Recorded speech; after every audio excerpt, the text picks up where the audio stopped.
Hey gang, for those of you who enjoy QF, a podcast about Howard Stern, and would like to donate to us just via PayPal, you can, using the email address johnnythegreek21@gmail.com. You can check the link in the description for the spelling, and it's also here on the graphic.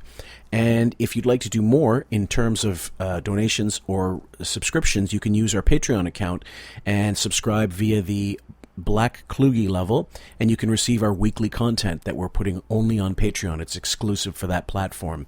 And anything over $5 is just gravy, guys. We love you. Thank you so much. Did it surprise you Allison got remarried as quickly as she did? Yes, I did. Did that bother you? No. I was happy for her. But I was a little surprised. He was saying goodbye to me, and he leaned in for a kiss, and I smiled so big that he literally kissed my teeth. So I have admitted that I almost had a homosexual experience when I was young. Yes. Some guy came on to me. It was really wonderful, actually, but my mother would never tolerate me being gay. I see. I got a guy now who's finding out the real names of the occupations of what the people do who bully me. Oh, really? Yeah, I'm kind of a fighter, so... it's just interesting when people have their kids on the air. Yeah, but I'm just saying, if a kid was a fuck-up, you just keep them quiet. I put my kids on the air more, but they want no part of it. We do another contract here. Well, let's do a 3-hour show. We should be done right now. Well, you're having this negotiation with me. That's the only problem. Well, who am I supposed to negotiate with? Fred? Tell that fat fucking cunt Robin to shut the fuck up. She can't stop mentioning that other fat cunt Butler. They're both fat cunts. They need to die and fine. I once saw my mother come out of the shower. It traumatized me. Yeah, I can imagine. She looks like you. She had some...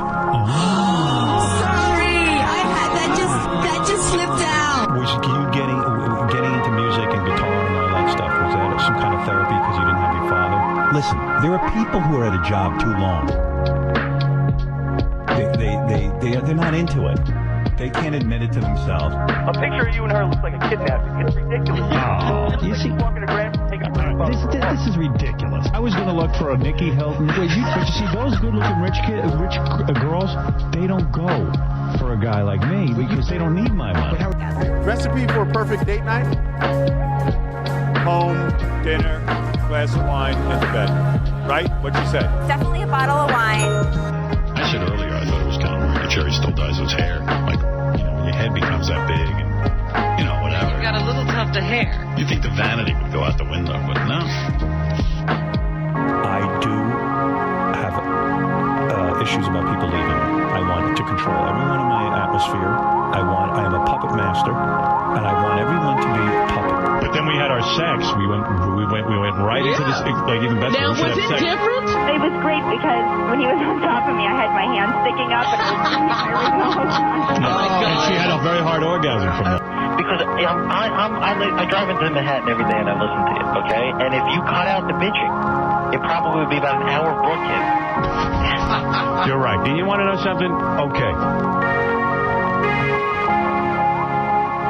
Welcome, everybody, to QF, a podcast about Howard Stern. I'm your host, Fillmore, as Jim Fix, also with me, Raven and Sam, for this particular episode. And apologies to poor little Kayla, who's not feeling good.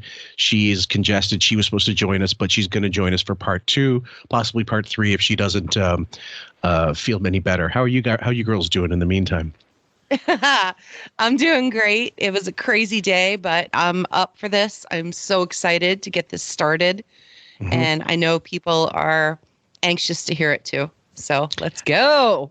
Yeah, Bababooey's feast was long in the making, and a lot of people have requested it. So we're glad to finally delve into it. I live in Buffalo. It's winter, so this is the highlight of my day. I was going to say, guys, but right before we get started, this is to announce to people that aren't quite aware.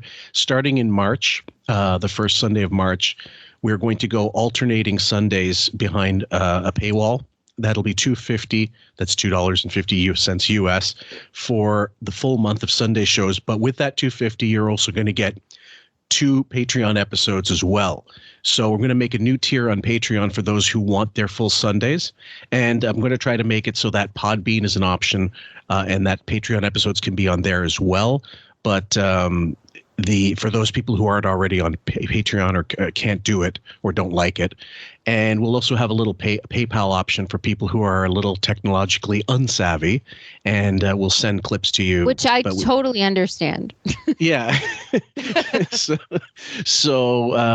that's just, we're still going to have 2 free episodes, but there'll be 2 fewer live chats on the Sundays, which we know some of you guys are going to miss, but it has to happen because we're just busy as fuck. And we're full-time working people.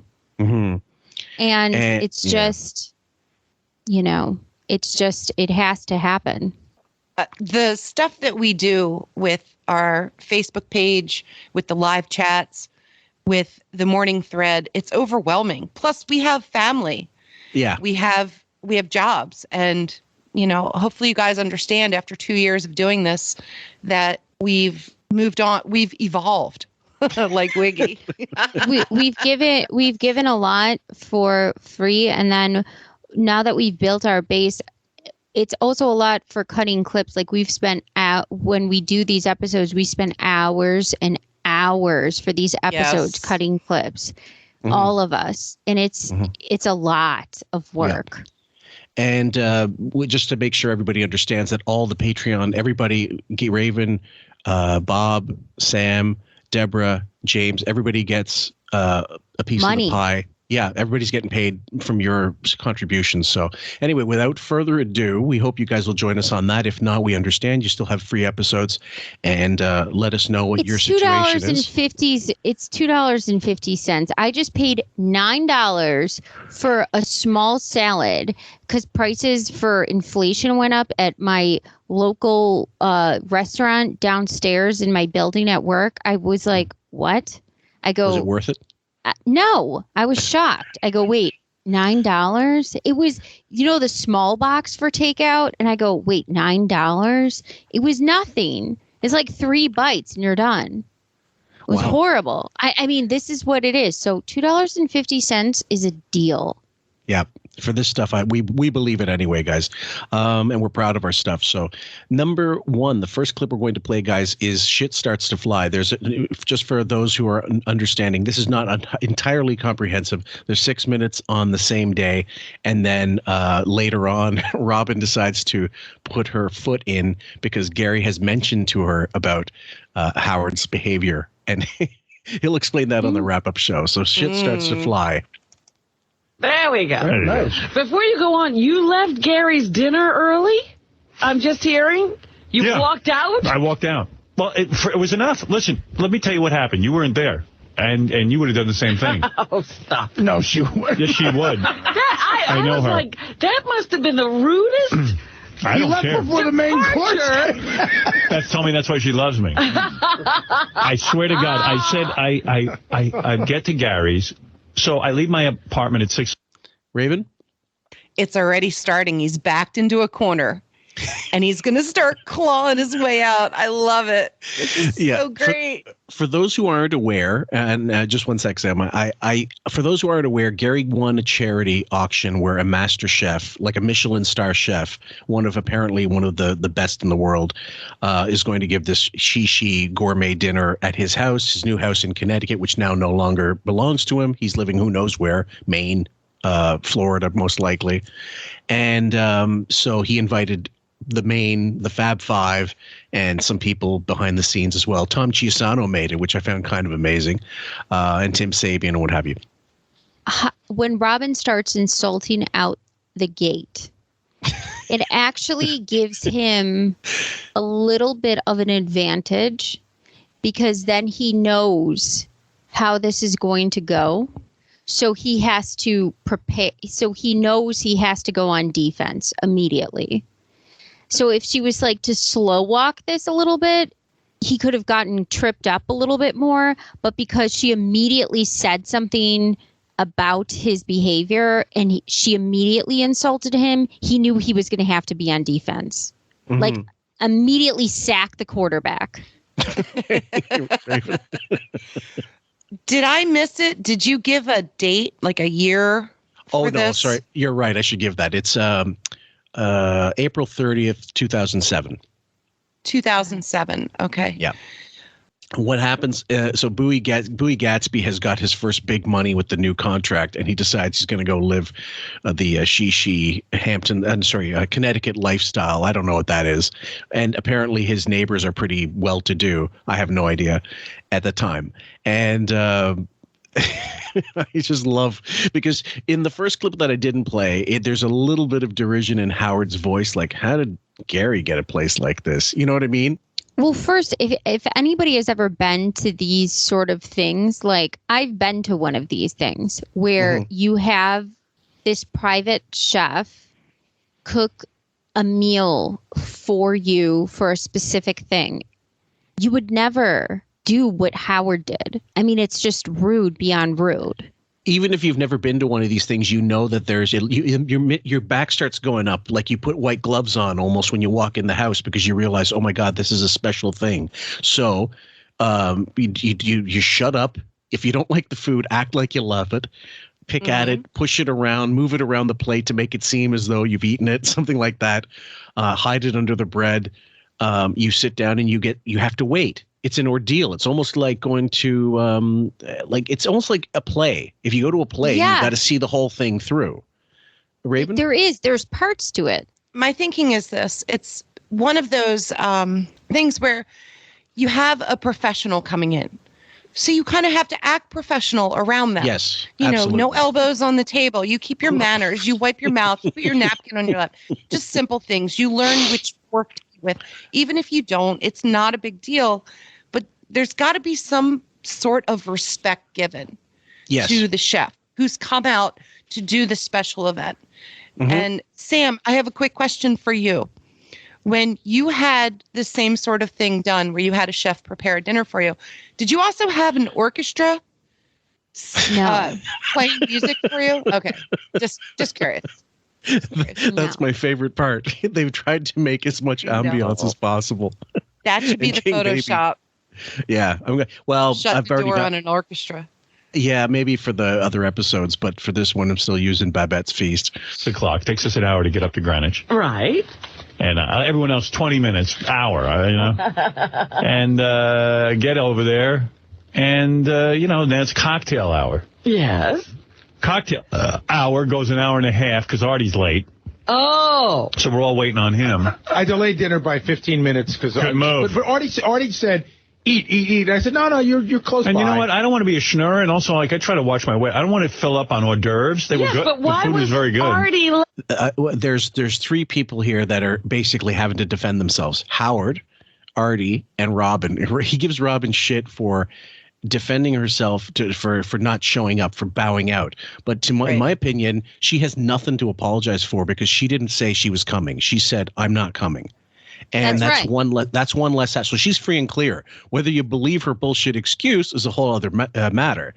Artie being late definitely needs to take some stick because that's one of those things that you don't show up late for. Yeah, but Bowie said he only postponed dinner by 15 minutes. Yeah. So for Howard to say that it cost an hour and a half of time is such fucking bullshit. It is bullshit. I Maybe will say 30 minutes at the top, at the most 30 minutes. Tops. I will say though, in some of these prepared dinners, well, the one I went to, some of these plates that came out had to be out at a certain time or they wouldn't look right. Yes. They wouldn't form right. They wouldn't mold right. They wouldn't look the same. They wouldn't have the same effect if you waited 15 minutes. That's right. The temperature changes. The texture will change. You can't microwave this like crystallized thing on top of a thing and a thing. You know what I mean? No. So it's just like I'm not saying the right words, so I'm just using the word thing because I'm not a foodie, but I'm saying there is no way what came out in front of me would have worked 15 minutes later if they put it in a microwave or an oven. It would have melted, dissolved, or been cold. Yeah. Well, and a lot of these dinners, what they end up being is, you eat, you look at them, you admire them, and then you go to Burger King afterwards because you're still empty. Not this. This wasn't it. But I'm saying that I really think that that's why the 15 minutes could be a problem, and so Artie is at fault. Yeah, for that. But then once he gets there, there it goes. Like what it means is that maybe one course might be a little fucked up, but the rest shouldn't be because they can push back on those. Right. So are we talking like a head count of 10 people at this? Hold on. Let me get this. Okay. So Fred and his wife, 2. Artie, 3. So Gary, Mary, 4, Gary, 5. Mary, that's 4, 5. Howard and Beth, 7. Tim Sabian, 8. Tom Chisano, most likely his wife, that's 10. So and Ronnie. And Ronnie was there, so 11. Oh, and Ronnie's wife at the time, Ronnie and Bonnie. He was married at the time. That's 12. So that's 12 people, I think, if I'm not mistaken. But he was married to Bonnie at the time? I believe so. I don't think they got divorced until in Sirius sometime. Okay, so 11. Yeah. I think 12 and the final. If she showed up, maybe already misspoke on the wrap up show. Anyway, oh, sorry, Raven. I know it's dumb minutia, but are you sure Sabian and Chiasano's wives came? No, I'm not sure about Sabian's wife. It might have been just Tim, but I think Penelope showed up as well. So so 10 to 12. We'll just say.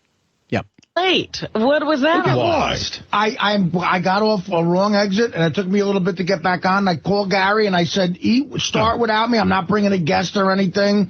But look, that was horrible, and I felt bad. It was 15 minutes. It was a 15 minutes. It wasn't any big deal. We were supposed to start at 8. So you just heard Howard say it wasn't any big deal, but then he's going to continually bring it up, that fucking prick. We started at 8:20. Right. To start dinner at 8, I'm tired. Well, if you were shooting for 7, how'd you make it at 8:20? But then go. Already got there at 5 of 8. So 7 o'clock, exactly. He was an hour and 20 minutes late. Yeah. So No. I got there before 8 o'clock. No, but you were supposed to be there at 7 o'clock. Right, I know, but I got there before we were actually supposed to sit down. You got there at 8:15, so you were an hour and 15 minutes late. I did not. What time did I get there? I already got there at 5 of 8, but when he called me, I couldn't. Well, that's my point. What the hell is 5 of 8? Is 7:55. 7:55. So Artie was 55 minutes late? Yes. And Howard keeps insisting that it was an hour and a half. And so Artie's fighting back already, which I love. Yeah. Which Gary, so Gary said it's 55 minutes. Mm-hmm. Right. Dinner was supposed to start at 8, so they started at 8:20, 20 minutes late, which was 25 minutes after Artie got there. I thought they started at 7. Dinner was supposed to start at 7. It was supposed to, but they postponed it till 8:20. Yeah. Sam? No, but they had hors d'oeuvres. So what they did is they just pushed back the dinner 15 minutes, but they had the hors d'oeuvres run without Artie. Right. So they just didn't care about Artie during the hors d'oeuvre hour. So it'd be like, so who cares? Yeah. So Artie missed hors d'oeuvres. Who cares? That's bad luck for him.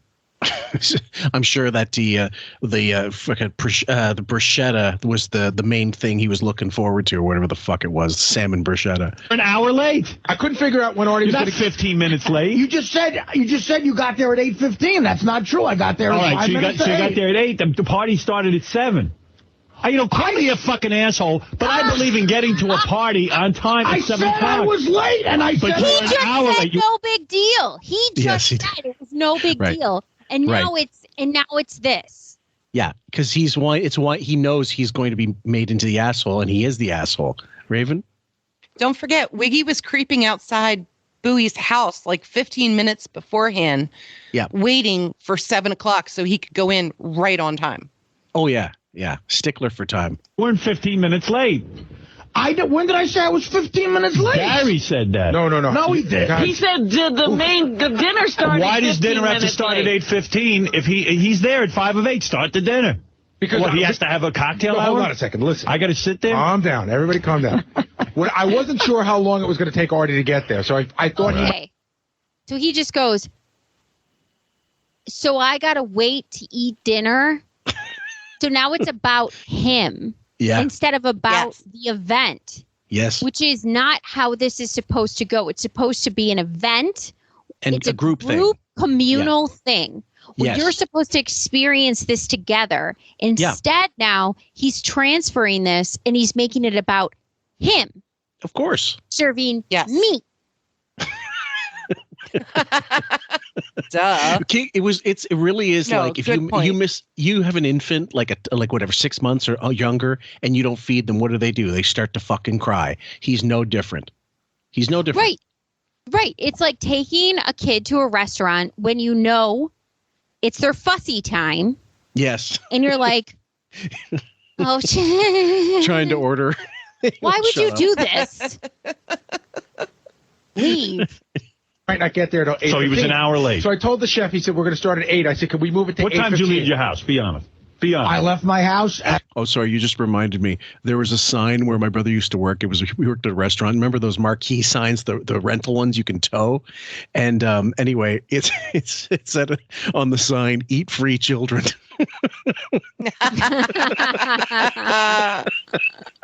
must have left 7:30. 6:30, and it took you an hour and a half. Without traffic, I thought I could shoot up 95 and get there. But I would have been there probably at about 7:25, 7:30 if I hadn't got off a wrong exit. Gary's a shithead because wrong exit. in other words, if you get there 5 of 8. Sam? The wrong exit is every pillhead's excuse for being late. Yeah. Let me Sadly. speak from experience. It's the wrong exit. It's the left turn. It's the broken tire or the flat tire. It's I had to every, shit. It's every junkie's excuse. It's by the book. Raven? Well, yeah, I was going to say, like, if Artie was tech enough to use like GPS, he'd be like, the GPS took me the wrong way. So instead he has to say, I took the wrong exit. But in 2007, was there a GPS that was capable at that time? I don't recall. I think cars. You could get a special GPS unit put in at that time. The other it thing wasn't is, on your phone or something as simple as it is now, or in a car. It was a device. Yeah. That you plugged in with cables, but even then, it's not. It didn't matter if he had it or if he didn't have the device. He is using the pillhead excuse. Well, he is, but the other thing is he's on record for years. I have loads of clips. He's an awful driver. Artie never learned. He never went and took lessons. Like most of us in Canada grow up doing Young Drivers Canada, and it's the school or some school organized, school affiliated program, so you get a proper driver, teach you exactly what not to do. And he never did that, and he's one of the worst drivers. And I think he finally went to driver's ed during Nick and Artie show years. Yeah. Well, I had a driving teacher too, because my parents just didn't want to teach me because of, I don't know, I guess our dynamic, and it was better if a teacher taught me. Oh, for sure. So I had driving lessons, but I also lived in a suburban community. But if you lived in a city driving is very different. So if Artie lived at the time in a city, it would have been, I don't know how, because most kids who live in cities don't have that experience of having cars and driving. They mostly do take public transport. We didn't have that option. Yeah. Raven? I got two things. One, Artie might have been on the phone with his bookie at the time. Maybe. So he might have missed the exit because he was talking to the bookie. Yeah. And two, if they wanted to keep Wig happy like a king baby, they should have given him like a placemat with coloring and puzzles to solve. The Burger King crown. Yeah. Like a maze, a jumble. Yeah. A baby crossword, something like that. The three crayons in plastic. Play-Doh. Connect the dots. Exactly. Yeah, pretty much. The clock served the dinner. No, well, Gary wanted me to have a tour of the house, and I wanted to see the house, so that's what we did. So while you're touring, and got a tour. Oh, you're both wrong. You're both wrong. The chef can't just fucking have one extra drink. You're looking at your stopwatch. The chef can't just put dinner on a table to Here's get what time. happened. So at 6 o'clock. I love how exasperated Artie gets because he knows this is a person that doesn't know how to behave around people. Well, he knows the shitstorm's coming his way as well. Yeah. I get to 7, and they start serving champagne and wine. Okay, Right. you know me, I indulge. I'm drinking. And They're having a few hors now it's d'oeuvres. 8:15. Actually, we sat down at 8:15. Dinner wasn't served to 8:30. I'm drunk. I'm tired. He says he's drunk. He says he's drunk. That means he hasn't eaten all day. He's been saving up all his calories for this dinner. I guess. And he's about to pass out because he just had like a drink or two tops. You know, like a sody, whatever he was drinking back then. Yeah, scotch and soda, or vodka and soda, whatever you used to call it. Well, if he wasn't eating, on an empty stomach, of course, hard booze is going to fucking do a number on you. But with that emaciated old fucking praying mantis sauce on the side having fucking asshole, like he's using it as an excuse. I was drunk, I was exhausted, whatever it is. But no, he wasn't exhausted. He wasn't drunk. He just didn't want to fucking be there, and he doesn't want to say it. Exactly. Yeah. There were hors d'oeuvres. There were, but I didn't, because I knew a big dinner was coming. I'm not going to sit there and tank up on hors d'oeuvres. Believe me, if I had, I would have left right after a cocktail hour. So I'm sitting, I'm drinking, I'm getting tired. Waiting for the food. It's 4 courses. The last course is meat. I don't eat meat. The first 3 are...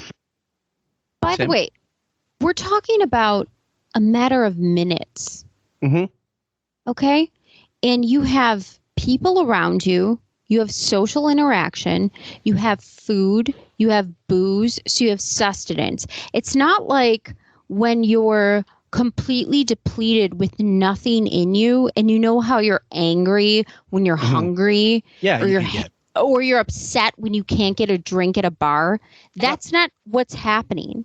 So why are you mad all of a sudden in those 15 minutes that you can't get the dinner when you're supposedly full from hors d'oeuvres and drinks? You're tired? And drunk. You're tired? Really? Well, people so aren't following... So wait, you wouldn't be tired if it happened 10 minutes ago?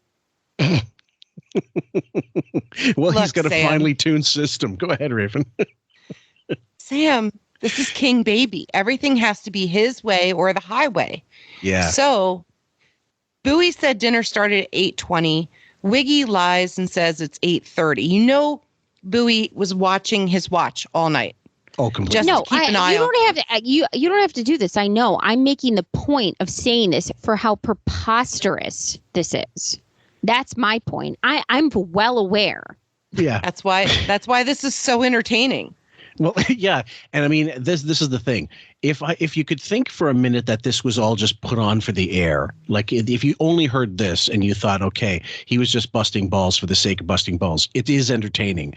But when you know all the stuff we know about him and how he must do this every time he goes somewhere, it's disturbing, actually. It goes into, because he throws it, by the end of this whole thing, he throws everybody under the bus. And so when we get into the NPD stuff with Bob, you just literally file this in with that, even though Bob may not take part of this thing. I hope he does, at least one part of it. It's kind of like almost scary. Yeah. You realize he will just give up everybody in a heartbeat to save his own ass. He's the worst nightmare that you can imagine inviting to a party. Fish, I ate those. And, So- and wait I a left. minute, I mean, it was hold enough it. already. They were torturing me. It was 10 o'clock at night. I'm still eating dinner. 9:35. Yeah, okay, How does sorry. it torture you with your friends hanging out? No, I get tired. I couldn't keep my eyes open. I'm sitting. First of all, It's not like you're driving. they sit me next to Tom. I know. I mean, I'm like, you know. Howard, you have a really weird move. I'm not saying I was so tired, I couldn't stay awake. Robin, you've seen this move before. It's one of those things. Now, the only thing I'll give Howard, give him a little bit of a point here for, if your system is such that you've been doing a thing for so long and you get up early, daily, regular, you have a schedule. He's still only about mid-50s at this point.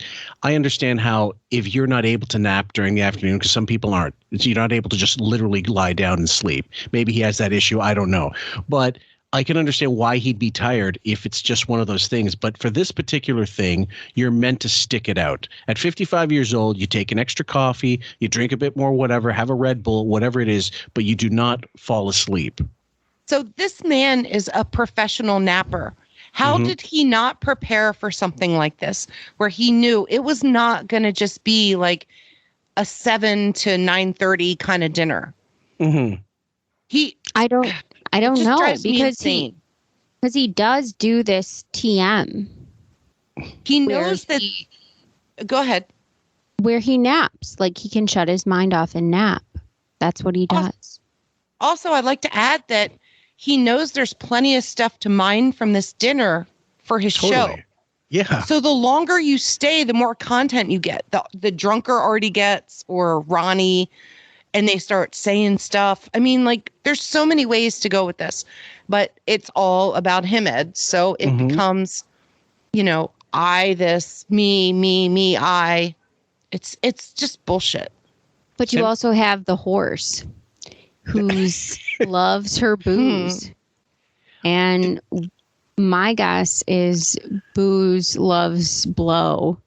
And this little one, my guess is he might have been a little bit on his edge too, because in general he's insecure, but he's also insecure because this dumb fuck trotter is also embarrassing. So the other option I was thinking of, he was just upset that she was having a good time, and he decided, I want to make her miserable, or I want to make basically I want to make everybody miserable, which is what I do best. But he couldn't have her having a good time if he wasn't having a good time. Sam? Well, my idea of her having a good time is different than I see her having a good time and her thinking she's having a good time, but people around her thinking, God, this woman is just an odious, dumb fuck. So I can see this just being a disaster. Yeah. Raven? It could also be some passive aggressive punishment for her. Something private that went on between them earlier in the day that we don't even know about, or days before. Because Lord knows he holds grudges, and he won't bring it up until he's like in a room full of people. Yeah, and in some ways, guys, the most disturbing section of this whole saga is when Beth calls in, which is the last part, or just about the last part, where he actually, you'll have to hear it when you hear it, but there's a section there when you hear it, you'll go, holy fuck, he is a sociopath at this point. This is mental abuse, and emotional abuse as well. Sit at your house. When Howard is when Howard's trying to move things along, I've seen you do this when we're eating. And this is where I got worried. I knew there was trouble. He goes like this. He goes, all right, let's eat. Let's move it along. Let's go. How long should I wait? I'm hungry. Let's go. All right, so... But that's not fun at a party to be moving it along. The whole idea is to hang out with the people. Dessert's at midnight. I got to tell you something. I'm so tired.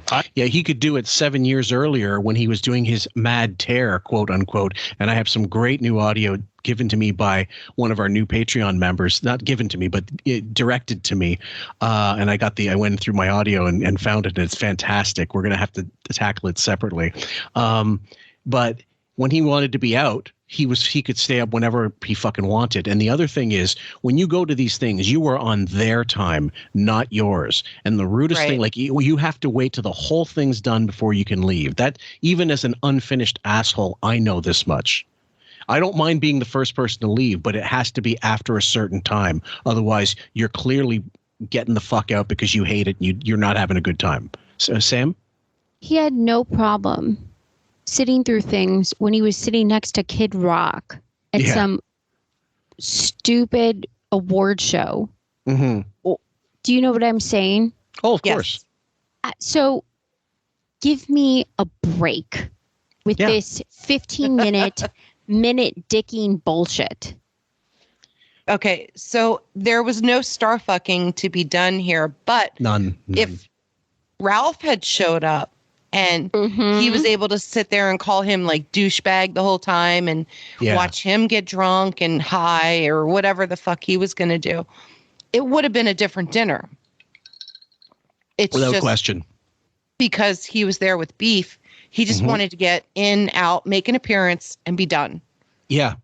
And the other thing is having a good time. Her having a good time would have meant he had to stay longer. And that couldn't happen. That just couldn't happen. Oh, no. Well, because he doesn't like her having a good time because she's dumb, and her having a good time must look stupid to everybody else, and he knows that. And he's embarrassed by it. Subconsciously, and he's embarrassed by it, Yeah, most likely. Most likely. But I do think that that's a great observation. Ralph having a good time. Right. Howard genuinely has stayed longer for everything when Ralph is there. That's just known. Yeah, he needs his backup man. Let's continue. I don't know how you guys stay awake. Past 9:35. We had a day in between our third. Dude, I'm 3 years old. Oh, Robin couldn't even get out of bed to show up at your house. No, but I was out late. 2 nights in a row. I was out Thursday with you, and then Friday I was out all day in Manhattan, and then that night I went to the varsity show at Columbia. Yeah, you fell apart. And it was damp and crazy that whole day. I thought I was coming down with something. She can't be out for 2 days. She gets sick. But you missed the best part of the night. One thing you can't give Robin shit for is her ability to like stay out late. Like she loved going out and seeing people, whatever. She was very social. You can't give her shit about that. No. And yeah, so I mean, she's established. She was out with Ross. She was out with so and so, drinking till 4 a.m. Whatever. She likes to live the high life. She enjoys life, or used to. I almost like don't.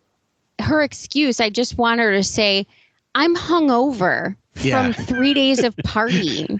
Sorry. Thank you. Couldn't come. Yeah. But anyway, she's still free and clear. I mean, like they didn't have an empty seat there when she wasn't there. But you're right. I wouldn't come either. I would have my, DoorDash of whatever the fuck and goodbye. Yeah. Don't care. Aspirin and electrolytes. Because Mary worked very hard on these amazing No, she desserts. packed it up. I ate it in the car. A doggy bag. Baked Alaska in the car. And that's such an important part of that sort of meal.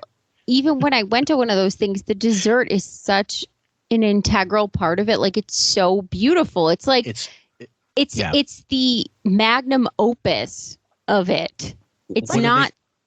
What do they call beautiful. The coup de grace or something like that. Yeah, coup de grace. Yeah. But you also have coffee, you have espresso, you have cappuccino, you have like a whole fancy drink to go with your dessert. There's, I'm expecting that at least at this meal, but I don't know. They don't make in the doggy bag the beautiful lines they make on the plate. No, it looks like Indian takeout. They make those beautiful. It's so beautiful. They put those drizzles and those lines and those statuesque crystallizations on the things. It's gorgeous. Yeah. I'm such a fucking.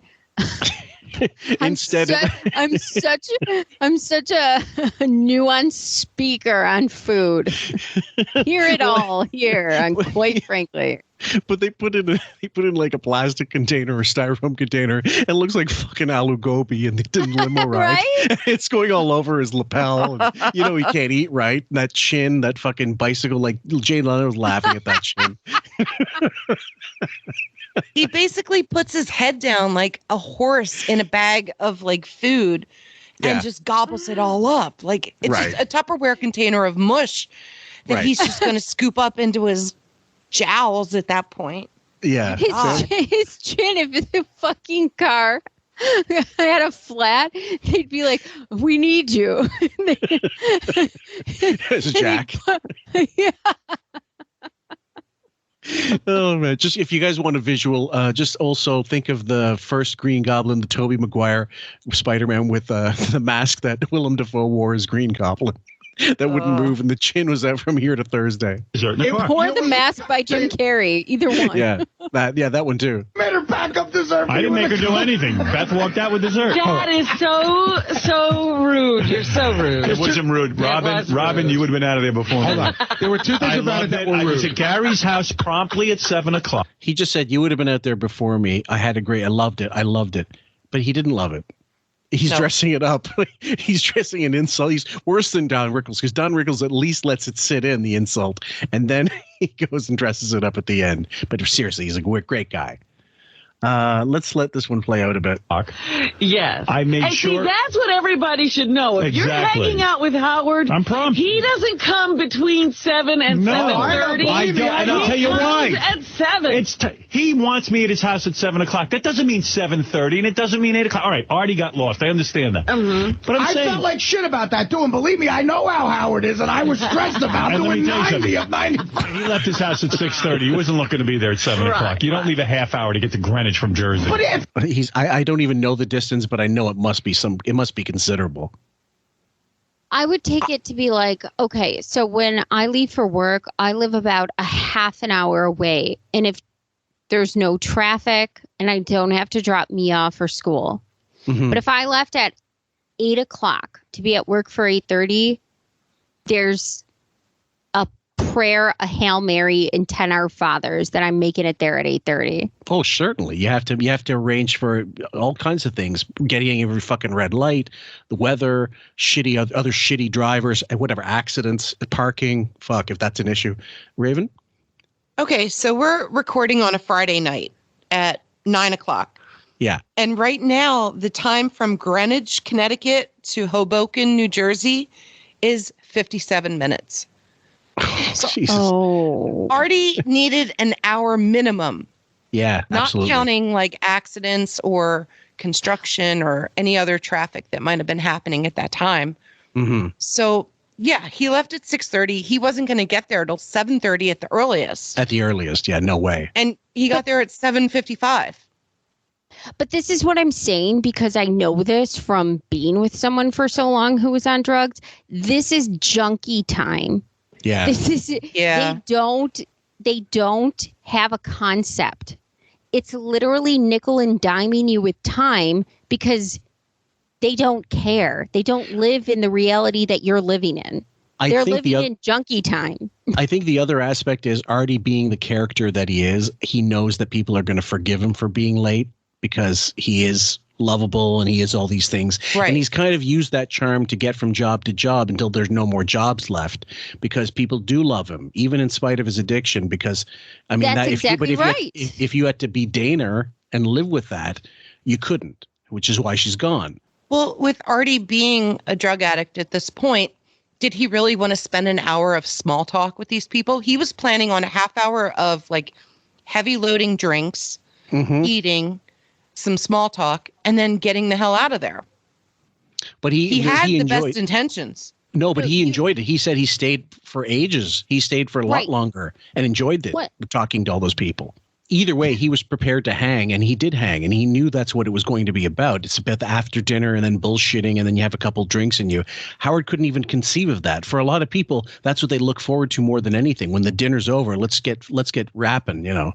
I think Artie cared, but he thought in his head probably, okay, he was probably snorting, you know, some lines of age and thinking, okay, if I leave at this time or if I leave at that time, and it got to a certain time where he was just like, oh shit, I have to go.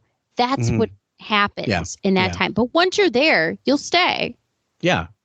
Right. You know what? If I was there at 7:15, yeah, you would have been exhausted by 10 o'clock like me. No, I wouldn't. You showed up and missed the life of the party. Well, you know what? He would have gotten the tour before dinner and not during dinner. Yeah, I had a tour. I was touring while you were not even in your car yet driving there. I refuse to take any hit here. I was on tour. You left before the main course came out. I didn't. Ooh. What the Oh my piece of God. shit. Just thinking of poor Mary. Imagine what an insult. I'm thinking of the chef that did our dinner. I couldn't even imagine how insulting that would be.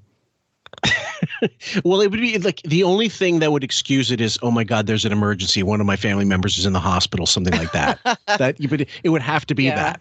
You know, it would have to be my kid just got hit by a car, something like that. But yeah, Raven? 79 isn't even smart enough to pull something like that at a party like this. You think he cares about his kid in an accident? Hello, well, of course not. But you could say, you know, Deborah broke her ankle. I mean, if you wanted to, you know, think of the wake, you know, Gary's father's wake that he skipped out of. Yeah, Raven? He wouldn't even go to the hospital after one of his kids OD'd at a jingle ball. Thank you. That's what I just said. Yeah. It's just, hello. Sorry, I didn't hear you. Through the snow. And then blamed On a Allison. one-horse Molly sleigh. Yeah. 3 courses. Howard, how many fucking and the guy couldn't serve any slower. What was so slow about the service? Nothing. What are you talking about? There's nothing He's wrong with crazy. the Crab service. salad. There was hardly crab. So the salad was hardly a salad. I had 2 courses. I was hungry and I was drinking a lot and I was falling asleep. They sit me next to Tom. He's probably going into a diabetic coma because he didn't have anything in his body. Eat something. What? There was an appetizer course. I'm sure there was trays going around or some sort of serving. Yeah. Bread. Pick up one of those. Yeah. Oil, bread. Yeah. I mean, he's Italian. I'm guaranteeing you there was some sort of. Oh yeah, fuck. Focaccia. Yeah. There were Something. options, absolutely. I don't know, breadsticks, something for him to gnaw on. I don't know. What do pelicans eat? Salmon. Oil and a balsamic, something. Yeah. I mean, so, what? Yeah. But you're saying it was slow service. It sounds like the food was coming out. I had already talked from 7 o'clock to 10 o'clock. I was 10 o'clock, exhausted. Howard, 10 o'clock, you were already over the New York border. Don't lie. At home Thank God. I was in bed by 10:30. See, I love they all give him shit. And it's just a systemic it's progression. What did he say? You were already over the New York border. Yes. I love that. Are you looking up the distance from I am. Okay, was it the Hamptons? Oh, well, was it would it be or Manhattan at that point? I'm thinking it's Manhattan. Yeah. Manhattan to Connecticut. No, I have no idea. 43 minutes. It is a short drive. Very short from in Connecticut, certain places. 43 minutes is not bad at all. We took public transit from Connecticut to And Howard's going to New be York. in limo. He's going to be in a limo service where they know exactly where they're fucking going. Like there's not going to be maybe it's this exit. At nighttime with less traffic. Bingo. Exactly. This is where it got oddly uncomfortable. It was not uncomfortable. It was. Well, wait a minute. I had a Let great somebody night. else talk I had a great about night. how they felt. It was great. Here's where it got oddly uncomfortable. Howard got up while they were putting down the last course. Like they were putting it down, and Howard got up. So Howard goes to Sam's face. So he didn't even wait till between courses to leave. He did it while they were serving. During the last course. That's like getting up at somebody's wedding vows and farting. What are you doing? Or even better, it's like during a funeral when they're putting him into the ground and you're like, yep, I'm out of here. See you later. Yeah. Bye. Yeah. What are you doing? Why?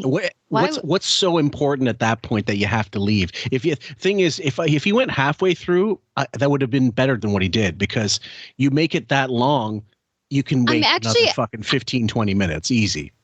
I actually would love to have video footage of this. Oh, to big see time. What exactly made yeah. him so uncomfortable Yeah. that you have to leave, that when you're being plated and something is put down in front of you, a sustenance is put down in front of you, you decide that that is the best moment that you have to leave a dinner party. That is excruciatingly bad. So I want to know what was going on in between. Raven? There had to be something. All I have is, I know we have a lot to get through yet, but there's no mention of Beth at all so far. No, not yet. Which leads me to believe there was nothing good to say about her. Like, she wasn't defending him. She wasn't behaving herself. She was just guzzling wine at this point. Most likely. And kind of just looking at him like a scared little kitten, like, don't hurt me. And trying to get in anything she could, any kind of sustenance, like drinks, food, whatever, because she knew when she got home, or in the car, even in the limo, the prom limo, it was going to be a total bashing of the whole night.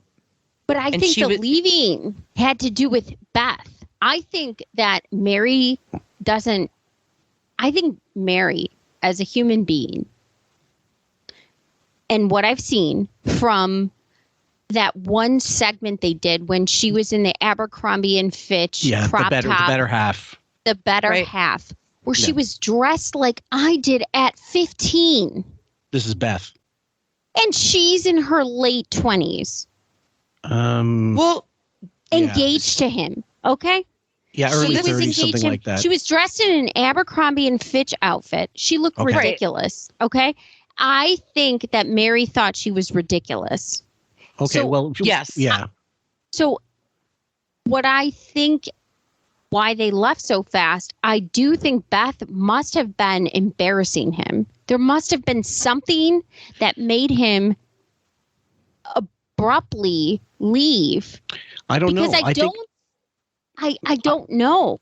I think it's as simple as he looked at his watch. That's the time I need to go somewhere. I'm going. And it was no more than that. I mean, it's possible Beth was getting like that, and it wouldn't surprise me, but because she wanted to stay and all the things. So they all make sense to me. But I think it's also equally possible that he literally looked at his watch, saw that it was X time, and said, I'm getting the fuck out because my time is more important than anybody else's. And I can't break that fucking, it's like I'm a German watch. I never need winding. I just need to go. Right. Yes. Okay. Yeah. So that's just my take, but I'm more than happy to look for footage of Beth like scamming through the house looking for jelly bean trays and shit to raid. No, I agree with you. I think that he needed to leave when he needed to leave. Like that. Yes. That was it. And he also saw she was having fun, and it was embarrassing him, so he needed to leave. Oh yeah. It's fun to imagine that she was the reason he wanted to leave because of her drinking or her having too much fun or him being jealous of everybody else enjoying themselves at this point. Yes. And he was just like, fuck it. I'm out of here. I don't fit. I don't belong. I don't like what's happening around me. There's another thing that now that you said that, this reminds me, you said Ralph wasn't there, right? Mm-hmm. Yes. Robin wasn't there either. Nope. Those are Howard's two biggest supporters and parrots. Okay? Yeah, true. So we're at a dinner now that is not on mic, that is not being video recorded, that is not being posted to the public in any way. This is an actual lived experience. Howard doesn't have his two main people there. That is not okay for him. He can't handle that. He doesn't have Ralph to bounce off of or Robin to bounce off of to either parrot back what he says or to stick up for him, because Ralph would stick up for him. Oh, yeah. Or Robin would parrot back for him. So he would be cornered at any moment if the conversation went left. And Beth, you full know well, sometimes leans in the opposition with other people, especially when drinking. The thing is, though, Ralph doesn't take his side in this saga, and he actually goes after them, which I found amazing, to be honest with you, because Ralph's usually a contrarian. So if everybody's against Howard, he's going to defend Howard 99% of the time. The other thing was, and we've been going through it recently with the breakdowns, for those of you who are keeping in track with our regular shows, he's talked many times about not being able to email hang, not with celebs, not being able to make small talks, watching celebrities run away from him because he has nothing to say. They get this glazed look in his eye, and he has such a hard time talking with people socially because he's so anxious, and so he knows he's not interesting inherently unless something's being written for him, and even then it's a stretch. Raven? Well, Ralph would take the opposition against Wiggy because he wasn't invited. And Fred was there, but Fred can only play drops. Fred can't talk. Fred can't speak in his favor, and no one really cares. He's just a blob. He just sits there, Fred's furniture. That, that's kind of like the corner that, like I said in the beginning, he got pinned into. Mm-hmm. Foyer, and he wants to go. Right. And Mary's packing up dessert for Beth. I don't want to. And Howard's standing in the foyer just going, Beth, what are you doing? Come on. But also Ronnie had to get up to get the car for Howard. So no, Ronnie he didn't. Ronnie didn't. Ronnie had to make a phone call to somebody, so he had to get up. No one could eat. I didn't ask Ronnie to be involved. There was no phone call. The guy sitting in the driveway. He was down the block. I know he can make a debacle of an end of an evening. Fuck. So So there's a little waiting for him, so he didn't even have to wait for the interim of a guy coming to pick him up? Jesus. The driver waited for him, and listen to Robin talk about, I know how he can ruin an end of an evening. She's been through this a zillion times. That's probably, she knew better than to go to this. Because one, she was tired and hungover, and two, she knew it was going to end badly. So it worked in her favor. And he's goofing on her already for not showing up. Imagine what he'd say about her if she did show up. I'm sure he'd fucking knock into her for drinking too much or something. Sam? He's denying that he did this, right? He's saying, I didn't make Ronnie get up and do this. I didn't say this. Bullshit. What did we just hear in our clips from these recent episodes? He doesn't even TiVo his own things. They said, remember in the clips? Yeah. He has a person that videotapes his own shows. Robin said, "You don't do that." And he goes, "Yeah, you're right. Yeah, I don't do that." Yeah. He can't even record things he likes. No. So this totally happened. Yes. And he's lying. Yep. He will It was totally over. trample people to get to the door. Here's the point. And Robin, torture would have been easier. Here's the part that was Howard, weird. we all hung out till me and Ronnie and Bonnie. We hung out till after midnight, Blows my bullshitting mind. Tim Sabian. We were having fun. Torture would have been easier. I'm sorry. Have you seen torture lately? I'm sure Mary Delabate wanted to fucking waterboard that asshole. It's King Beale. And this is why I really wanted more of a female perspective on this show, because I know when women have to host these things, and any good host, not just women, but anybody, but particularly women, because they're very concerned. Did everybody have a good time? Is there enough to drink? Is there enough to eat? Fill up that fucking bean dip or whatever. Refill this, whatever. And I've always said, if you're a good host, you will never actually have a good time because you're too concerned with everybody else having a good time. So you feel great that they did have a good time, but you yourself don't have as much fun as if you were a guest. Absolutely. I can 100% vouch for you on that one, that anything I've ever hosted, any party, I never had a good time. I was exhausted. I didn't clean eat. up, stress. I didn't enjoy anything. I was busy making sure everybody had something in their hand at that time. And that, if it was a birthday, there was cake and candles and presents. Giving refills. Like kid parties with adults. And Thanksgivings, Christmases, whatever. I've done it all, but I don't do many because I don't like it. Oh, it's a hassle. Such a fucking hassle. Oh, my God. I detest it. I just made sure there was chains and sheets and nobody could see anything, and dogs, and they couldn't go to the bathroom for days on end. We were with friends. We had a drink. We had dessert. I can't stay up that late. It's a party. What had you done that day that you were so tired? If you would have sat me on the couch, I would have gone to sleep. I ran 4.5 miles. I'll tell you that. Oh, And I had my daughter in the morning. Wah. I had my daughter in the morning. Like you're receiving, like you're receiving the vice president in your house. Like you had to breastfeed. He wishes. And all kinds of different activities. My day's over. I'm up at 6:00 a.m. walking my dog in the park. One evening. Wait, not enough. Look at that fat fucking diabetic-ridden dog with festoons everywhere. Oh, thank you. Yeah, poor Bianca. Jesus Christ, the pool anchor. Go ahead, Raven. There's no way he walked his dog in the park. He had his daughter, and then he went to this. No fucking way. He has help for all that. Stop it. Why does Howard's dog now look like Alec Baldwin? Oh my God. Guys, keep your cinematographers alive. It saves the skin. Holy shit. I'm not wrong. Yeah. could have slept in the No. car. And Look, now- dude, you now- could have been a gracious I can't sleep in the guest. car. It only took. I was been a gracious. gracious I brought a guest. champagne. Get out of here. Wait a minute. I was gracious. You're wrong. You sit there. Could care less. You hang out with you. You're not a doctor. It's not like you got to go do surgery. In the No, morning. but I had to be here Monday with a voice, and you know what that's like. And you stayed in bed. He needed 2 days to recover his voice. Like he's announcing a fucking Cardinals game every day. Go ahead. Let's get ready to rumble.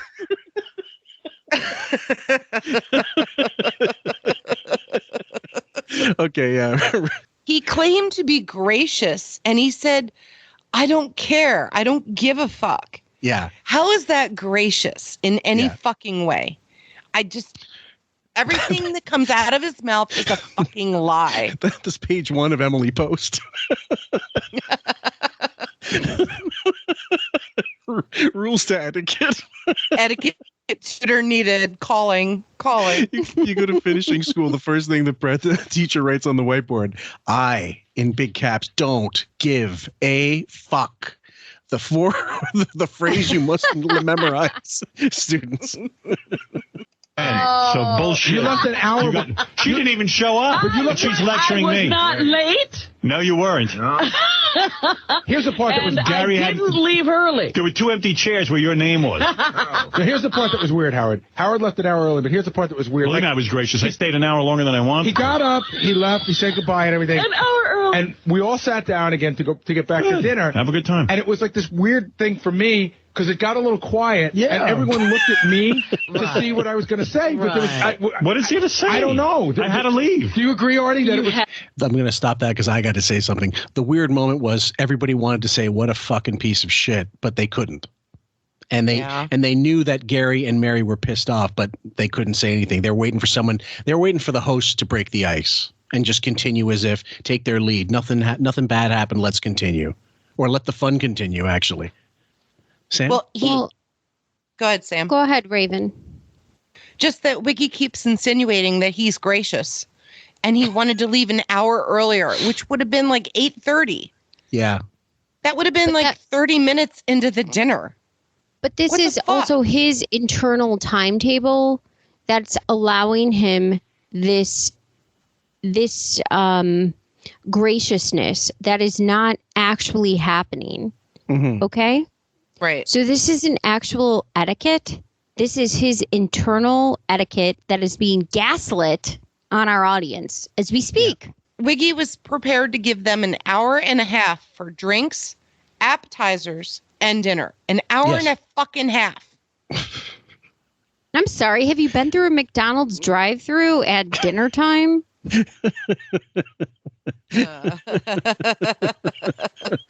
I haven't eaten McDonald's in a decade. Yeah, it was you were wrong for what you did, Al. No, I'm not. Artie, I couldn't physically Listen, stay let me tell you awake. something. When I just think about your schedule, I get tired. You got I'm an I exhausted. get it, and I know that, man. I do, but I'm not going to sit there till midnight. I'm not. Well, you didn't have to. Till midnight. You had to sit there till midnight. You came for dinner. You could have been done by 10. You could have finished that waited last for course the dinner to be done. This guy, I don't know where he serves, but I've been. Nobody I let this one play through, guys. else had an I've issue been in with you. Aruba at a Burger King. They serve faster. Nobody else. That makes sense. Because It's a of fast food course a joint, Burger asshole. King and Aruba would serve faster because they're serving Whoppers, which you don't eat apparently because you're vegetarian now, aren't you? Or something. Whatever. Fish fillet or whatever the fuck, yeah. A Burger King and Aruba. Yeah. Okay. So go there, you fucking dunce. And don't bother us with this. Also, you're making a non-argument you're making a non-argument when you're saying 12 o'clock. So Yeah. he's harping on midnight. There's no midnight in sight. Why would you say when a plate comes out so many hours before that you would be you wouldn't be home till midnight? Why would you have that reasoning? What would give you that? Why would you even say that? Well, he understood. Like this is after the fact, so he knows people stayed probably until midnight drinking and whatever, and so he's using that.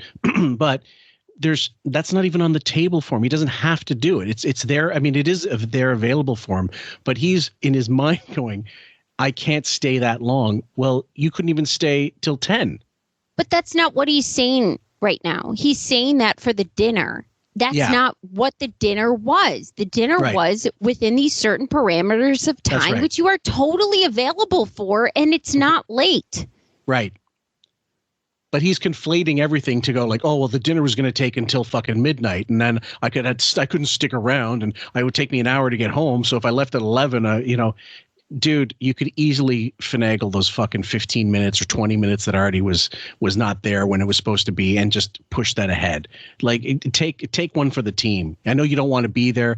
There's no fucking celeb table there for you to hobnob, and you're worried because everybody's looking at you in your wig and the wrong angles, and they're looking at you from the left side. It's very true. That's very true too. That's a good point. Yeah, everything's got to be controlled, everything. And if he can't control it, fuck it. I'm not doing it. I got From one SNL, phrase. Yeah, go ahead. King of all exaggerations. Oh, yeah, big time. Fuck, if it's an inch, it's a mile. Though. Like, he can't control Gary's dining room lighting. Nope. He can't control the height of a chair.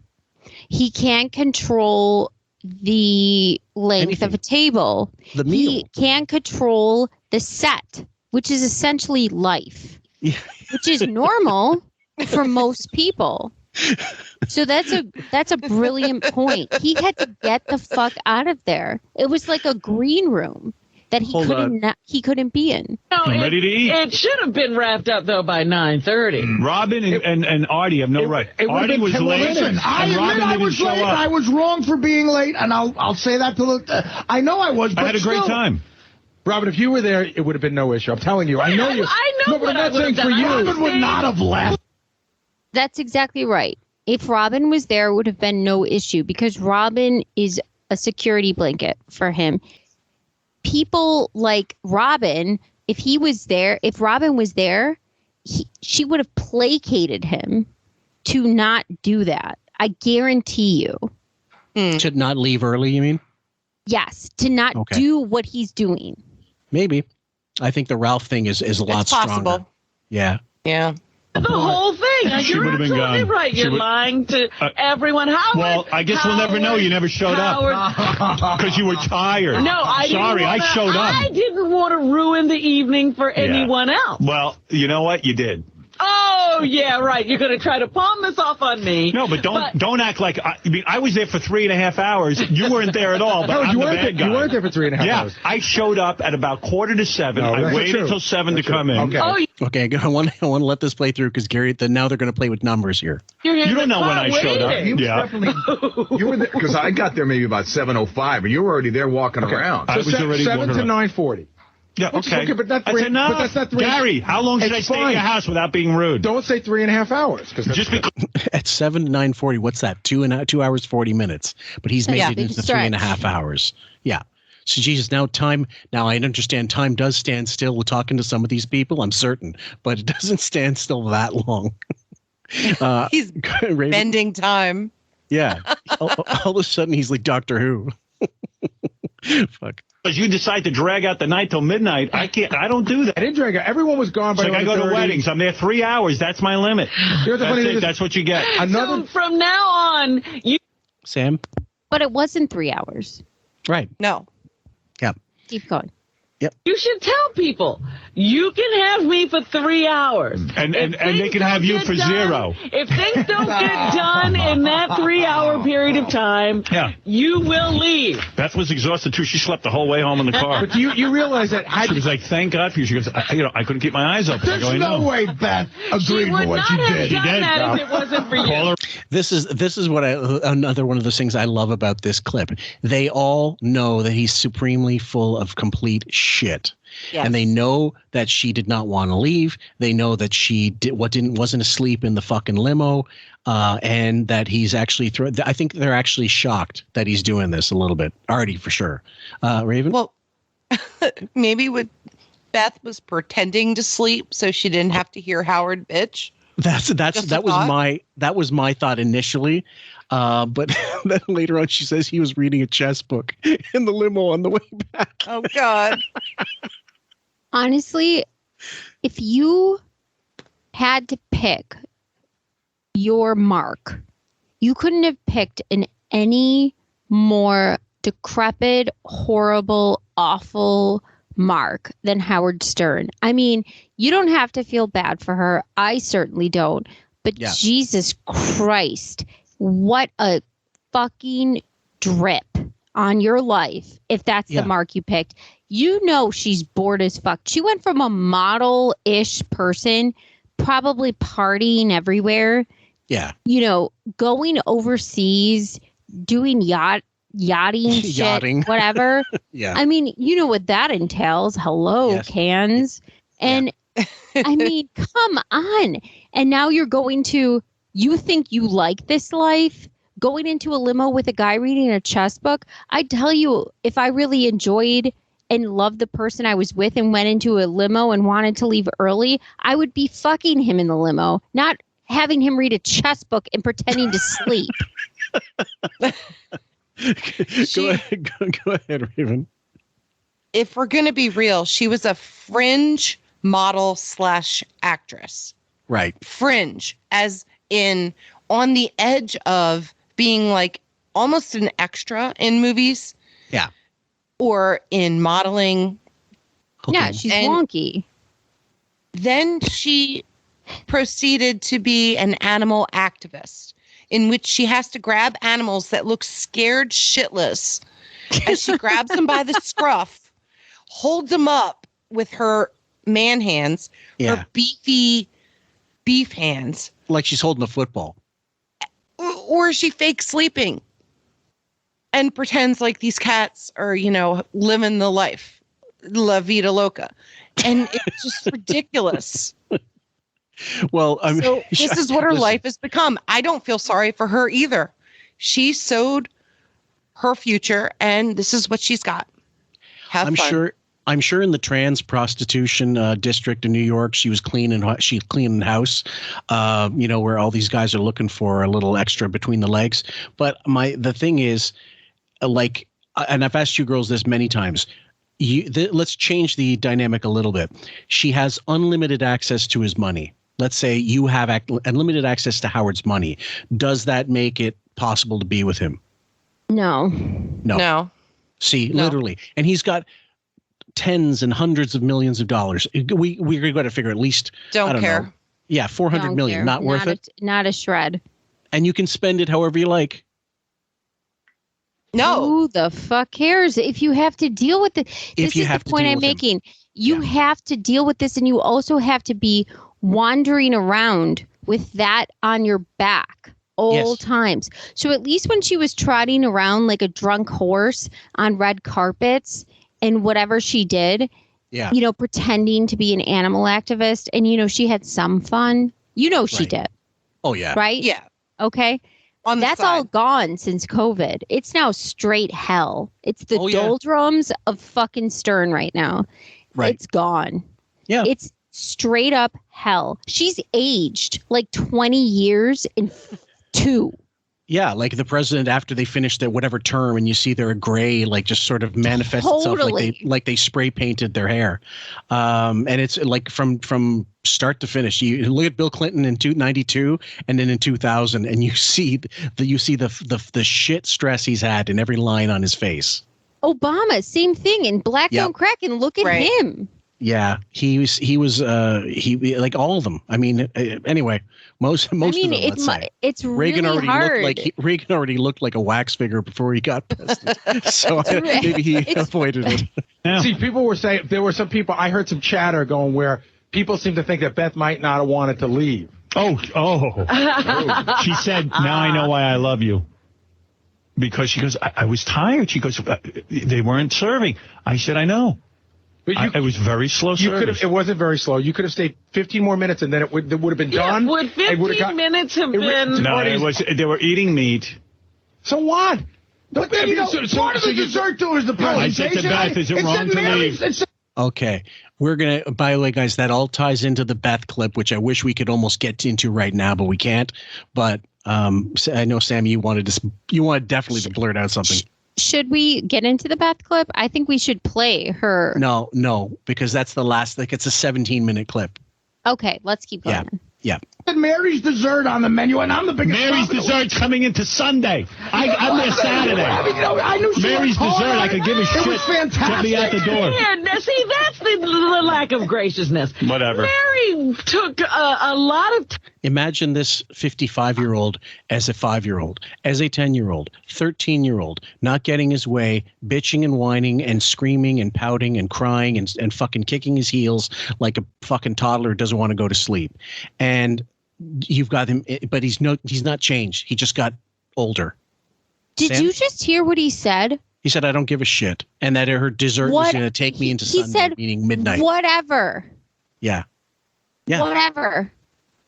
Right. I don't care. Yeah. Sounds familiar. That's exactly what I would expect him to say. Yeah. Wow, that's really upper class. Really.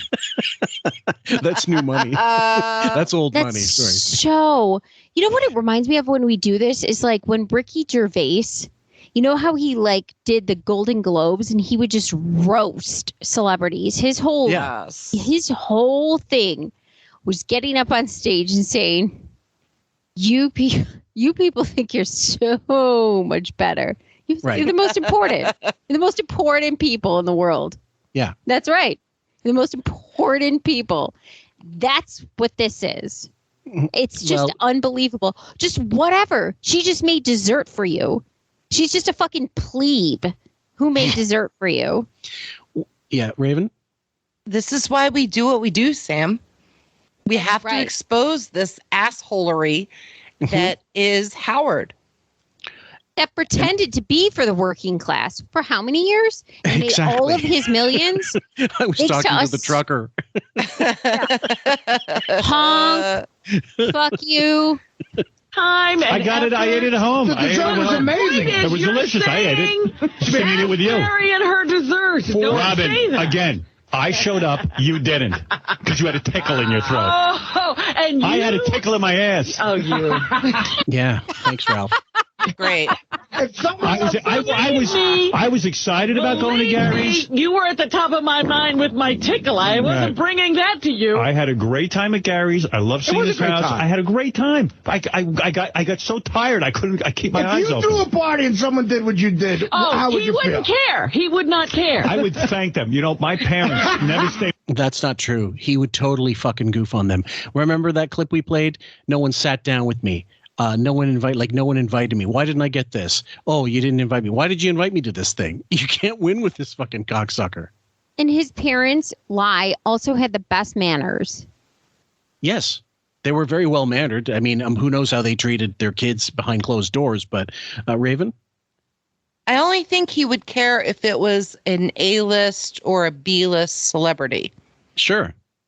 If it's one of his staff, he doesn't give a shit. He's like, fine, fuck him. I don't give a shit. He could end the party sooner. So unless it's somebody he really wants like to get on their good side that could get him into another job or an appearance on a show, that's the only reason he would want somebody to stick around at a party. Something did happen on that Mexico trip, though. Which one? The one with Jennifer Aniston, Kimmel. Spade. They left early. Yeah. Yeah, they left early. And what do you think? What's on your? What do you think happened? Best shot, best guess. Do you think it was he made a scene like he? Made I know that there was a dinner. He harumphed off, and he. I know there was a dinner that he left. I know there was a dinner that Beth stayed. Yes. He left. Yeah. I guarantee there was a fight. Mm-hmm. And they left after that. Do you think he said we're leaving and that's it, and she had no recourse because he's Daddy Big Bucks? What money is she going to? What recourse does she have? Daddy Big Bucks. Sorry, Raven. Are we talking about the party where he went to bed early and they were going to wake him up in the middle of the night? Yeah, we covered this really early on in our. It was the Inception, same vacation, but it was a different night. Yeah. So my guess is she was super drunk, gave up some information about him. Maybe. They were going to wake him up. She tried to stop him. Maybe they woke him up anyway. And he had just had it with like people plotting against him, like John Krasinski, Emily Blunt, because it came up in her interview. It did for sure. That party, but it was also Jennifer Aniston, Courtney Cox, and it might have been Justin Theroux at the time that Jennifer Aniston was with. So, yeah, he probably felt outnumbered, or he didn't like the setup because he didn't get the grand master bedroom on that vacation. He definitely was. He was pissed off at that for sure. The same way when he did the Rock and Roll Hall of Fame thing, he goes, "I wasn't even on the penthouse. I was like on the 40th floor instead of the 50th or whatever." So it's not the 90s. Yeah, and the other thing I was thinking of, it could have even been as simple as that she didn't come home with me when I wanted to leave. And she stayed longer, and that alone would have been enough to set King's shithead off, and then give her shit the next day. And then they're like, "Fine, let's fucking leave. Let's say it's an emergency, we got to go." And that's how you bow out, fine. But I guarantee, if she had wanted to stay and told him, "No, I'm staying, you go home," she did. He would have been seething about it, going back to the house. He wouldn't have made a scene, I don't think, but he definitely would have made her life hell as soon as she got back. Right. No, she did stay. She did stay. She said at the dinner. I'm simply saying we know she did, but I'm saying that he wouldn't have caused a scene. He would have definitely just given her shit when she got back. He probably wouldn't have slept. He probably would have, or if we did, when he woke up, the first thing he would have said, "Did you have a good fucking time?" Or you know those passive. It would have been hell. Yeah, and then you can't continue a fucking vacation like that. You got to go back. So they would have gone back, separate bedrooms the rest of the week until they cool off, whatever. Or, they continue that to this day. But we think. But yeah, Girl I Town. think, yeah. I think there's because imagine this is just one night. This is just one fucking dinner party. Multiply it by however many fucking events they had to go to. And he does the same thing every fucking time. You know he does. You know he would. And you have to think about this as, okay, so this is just one interaction in public. Yep. Okay? Yep. That's one, okay, that we know of in public that went badly, that they ended up separated. Yeah. Imagine what it's like in private. It has to be an absolute disaster nightmare during COVID. Right. I can't even fucking imagine how bad it is right now. What if it's just two couples? Let's say it's Ali Wentworth and George Pustopoulos, whatever the fuck, and they got to get together, but they got to leave early too because we got to put it. It's nappy time for weak men. Raven, you wanted to say something. Right. Well, my whole thinking is basically that he runs the timeline no matter what. And he only confronts her lately. It seems to be like, I don't know what he does in private, but he'll do it on Instagram or he'll do it on the air where he brings up problems that he has with her. And she's even said on the air, like, "Oh, we're going to do this now." This was a couple days ago. So he'll wait days to get on the air to bring her on, to bring up something he didn't like about her that she said or did. Oh, yeah. And that seems to be his way. Like, he's not good with confrontation. He said, "Don't make me tell you no. Don't ask me for anything," to his staff. Yep. So she's pretty much staff. And anything that he doesn't like about her, he's going to wait to bring up on air. I doubt he does it in person. Oh, yeah. He may or may not. And if he does, it takes him a while to build up the balls to come up to say it to her. And then, she's got nothing to say but, "Okay, honey, you got it." Yeah. And I'm certain it's not fully formed. I'm certain it's all but just rage. I don't think he has he doesn't, it's not well composed or anything. He didn't take a lot of time. It was merely, I'm fucking angry. I'm pissed. Fuck you. Fuck this, whatever. Cunt, fucking whatever. I'm certain it's like Ronnie on bath salts. So, yeah, I mean, so imagine that 13, 14 years later. Remember that episode with King of All Blacks and that picture with that guy Jared from Mom Caves, and that had to go on the air. Oh, I didn't know. I heard about. What was that? So people having sympathy for her. I get it if you were just listening to one of these instances, but if you know what they've gone through, she could have left a long time ago. So I don't have any sympathy. Good example. She's not a physically battered wife, but the emotional brutality is just as bad in some ways. In some ways, other people will tell you it's a lot worse in some ways. I don't know about that, but I don't have any sympathy for her. I never did. Suck it, Beth. Yeah. Tough. You wanted the fucking mansion. You got a lot comes with the dinner, honey. No pun intended. More than an hour. I've been taught this. People stay too long. When I heard that you and Tim and everyone else stayed till midnight, I said, "Poor Gary. You probably want to go to bed." Gary, we're having a blast talking to him. You know what? As a matter of fact, talking about what? What are you talking? What could you talk about? We were bullshitting about everything. I heard everything I needed to hear in 3 hours. Tom Chiusano's braces. Let me tell you something. The Norrises, who have a babysitter that's got to get home and everything, left at 10:50. And they really have somewhere to be. I'm really happy for them. They had a great time. So did I. Okay, and I'm going to let this one go. Couldn't stay awake. Tim, Ronnie, and Gary, Ronnie couldn't believe he was there. Those guys are so much fun. We were bullshitting, having a drink. That's another thing. How did Ronnie show up in that mix? How did he make it into the group? Part of the group. Yeah, part of the gang. Yeah? Yeah. No. Say, Scott? Seriously, what about like Doug Goodstein or Scott DePace? Because again, you get Brian Phelan. If you invite Doug, then you piss off Scott DePace. If you invite Sam, Ronnie's a plebe. Why would you invite him? And I mean, why would you invite a plebe? That's basically what he's saying. Well, as he's getting into fuckery mode, like 2007, 2006, I mean, let's be honest, it happened years earlier, but this whole hanging with the crew thing starts to happen less and less and less. I mean, after the wedding, and all of a sudden now, okay, these guys aren't invited to this and whatever, this particular birthday and this function and whatever. And this disconnect is what really, I don't understand why that wouldn't turn off some of the more hardcore listeners, because the minute you feel that the boss is lording it over the fucking low rank shits in the office in a different way, like socially, now you know that behind the scenes they're not hanging out. It changes the whole dynamic. When it's on the air and they're ball busting and you think behind the scenes they, arm around the shoulder, hey man, that was good, let's go, let's get a beer or whatever. That's what the common man loved about the show.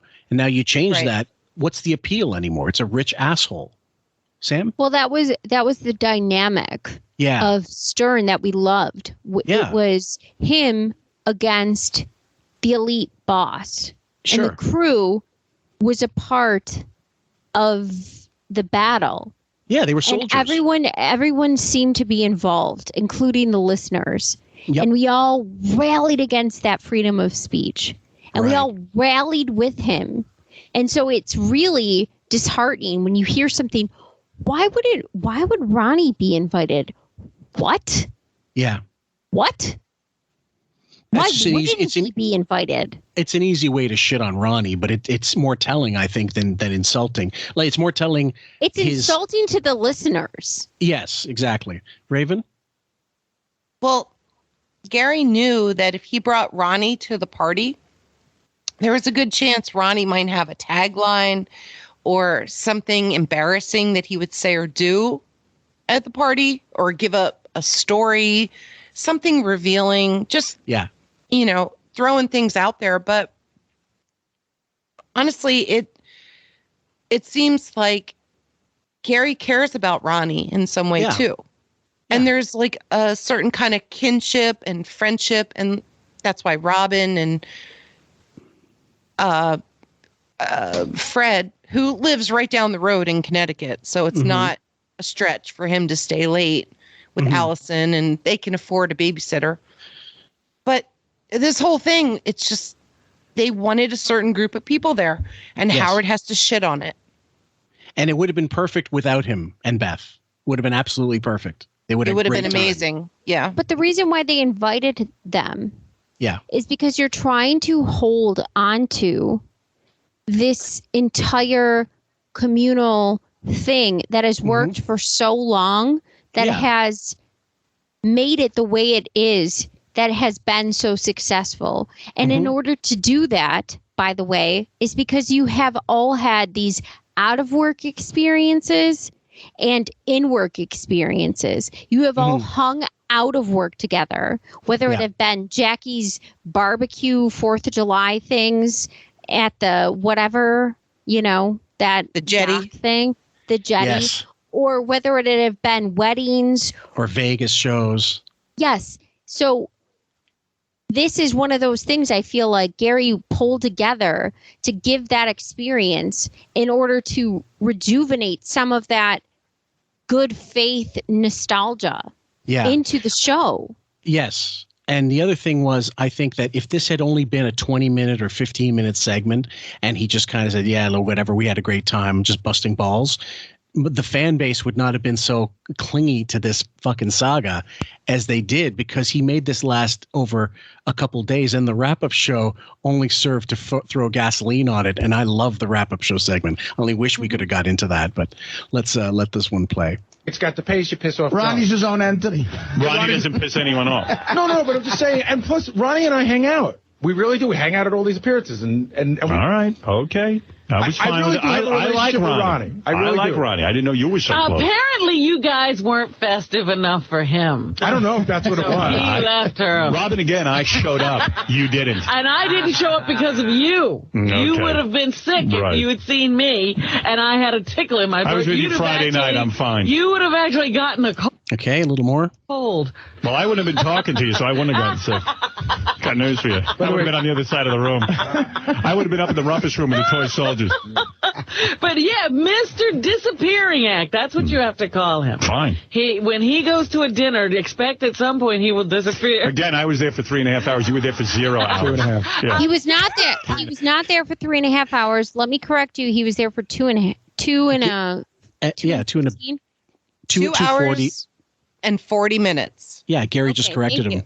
Yep. Yeah. That was the one time. When else have I not shown up? All right, how's this? I left the party early because I had a tickle in my throat. How's that? Do you like that better? Oh, you're a devil. And by the way, it wasn't an indication that I had a bad time. I had a great time. It was nice to be with everyone. No, I just, you know what it is? My day ends at some point. I got to go to bed. I can't stay up. I'm telling you, I cannot stay up that late. All I would say is, I can't even imagine in my 50s being like a fucking 85-year-old grandfather already.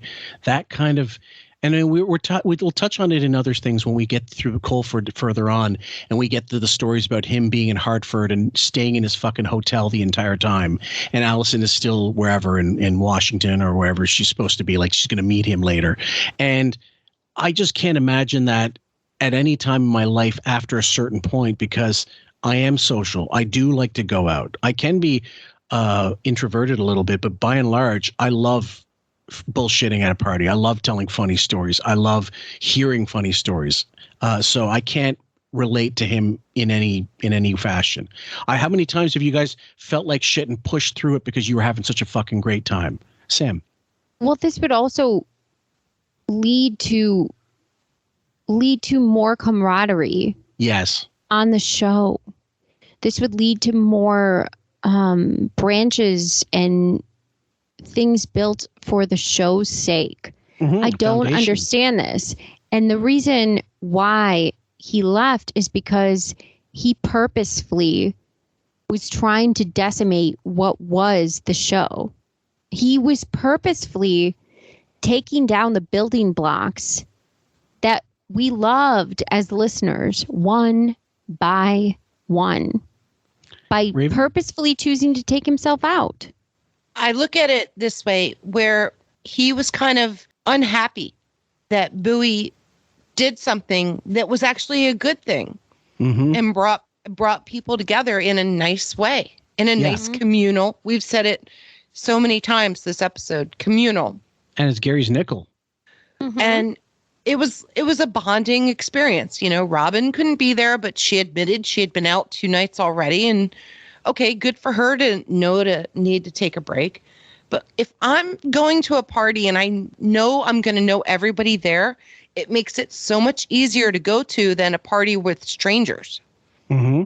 I don't like going to a party where I don't know everybody. But if I know everybody who's going to be there, piece of cake. Bowie thinks he's making it comfortable and easier for Howard to be there because everybody knows him. Everybody works for him at this fucking thing, or used to work, with him or whatever.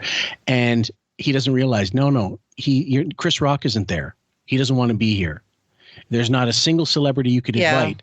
Jeff Probst being here, that's not celebrity enough. You need like the fucking whoever, the Gwyneth Paltrow's to show up for him to get out of bed. It doesn't advance his career in any way. All it does, but nowadays, this would be perfect because it would give him free content filler. 100%. And he didn't see it for what it was then. He could have stayed and made comments on who got drunk and who was like falling over or falling into walls. Yes. Who was slurring their words. He could have made something out of it, but he was too lazy. He's a lazy zookeeper. He didn't stay because those people do know him and they would press him. Because when you get drunk, you will ask questions. Mm-hmm. And Beth is there, and Ralph isn't there, and Robin isn't there to save you. Yeah. True. Good point. And Fred doesn't give a shit when his wife is there because you fucking know Fred's wife does not like Howard. And Beth is head first in a fucking wine bottle. Yep. So I am telling you right now, they had to head for the exit. Oh yeah, because he had no out. I would agree with Robin, where if I'm going to invite you to something, just give me an indication of when your day ends, so I could back on the party. My day ends at 9 o'clock at night. I would think being done by 10 would be good enough on a Saturday night. I go to Miami. I'm just saying, and I'm in bed by 8:30. I don't even know why you go to That's a party.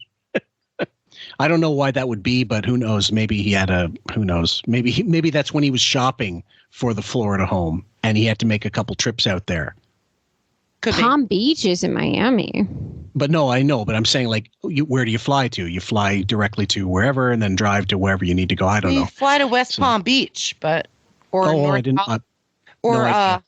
Airport in Fort Lauderdale. You don't go Jeffrey Epstein's house. Yeah, maybe you stayed there. He's in West Palm or Palm Beach. Sorry. Maybe you got a couple 16-year-old boys to massage him. I have a good time. I have warm weather. It's nice. Baton Rouge. I love the restaurants. I love the day. I like getting up early and going for a run. Right. I'm a day person. But is it crazy? You want to have a party at night? I can't stay awake. Is it crazy of me to think that being done by 10 on a Saturday night? You weren't done by 10. He said we were done. You should have been up to dessert by 20 to 10. Honestly. And then after dinner drinks, and 11 o'clock, people go home. People have children. People have responsibilities. What children? The people who have children stayed. I love when he uses his kids as an excuse when they're no longer in the house, nor did he ever have custody of them after the divorce. No. Oh, that's funny. What made me think of this, the last time I got to torture myself? The last time you guys all came up for dinner when we went out to that restaurant, right? We finished at around 11, right? And you said that was a little late, so we would have been done by 10:15 with dessert and everything. No, you wouldn't. With dessert and everything. No. Yes. Gary, wasn't going that way. He would only be happy if you finished by 8. I know. Honestly, I was so tired. I thought I was going to pass out. Who cares? See, this what this turned into. Who cares if you're tired? It's not about you. It's about a chef cooking a meal for a bunch of people. You just happen to be there. You fuck. Yeah. New Year's Eve party, which was a fantastic party, but it's the only New Year's Eve party that ended exactly at the time. Oh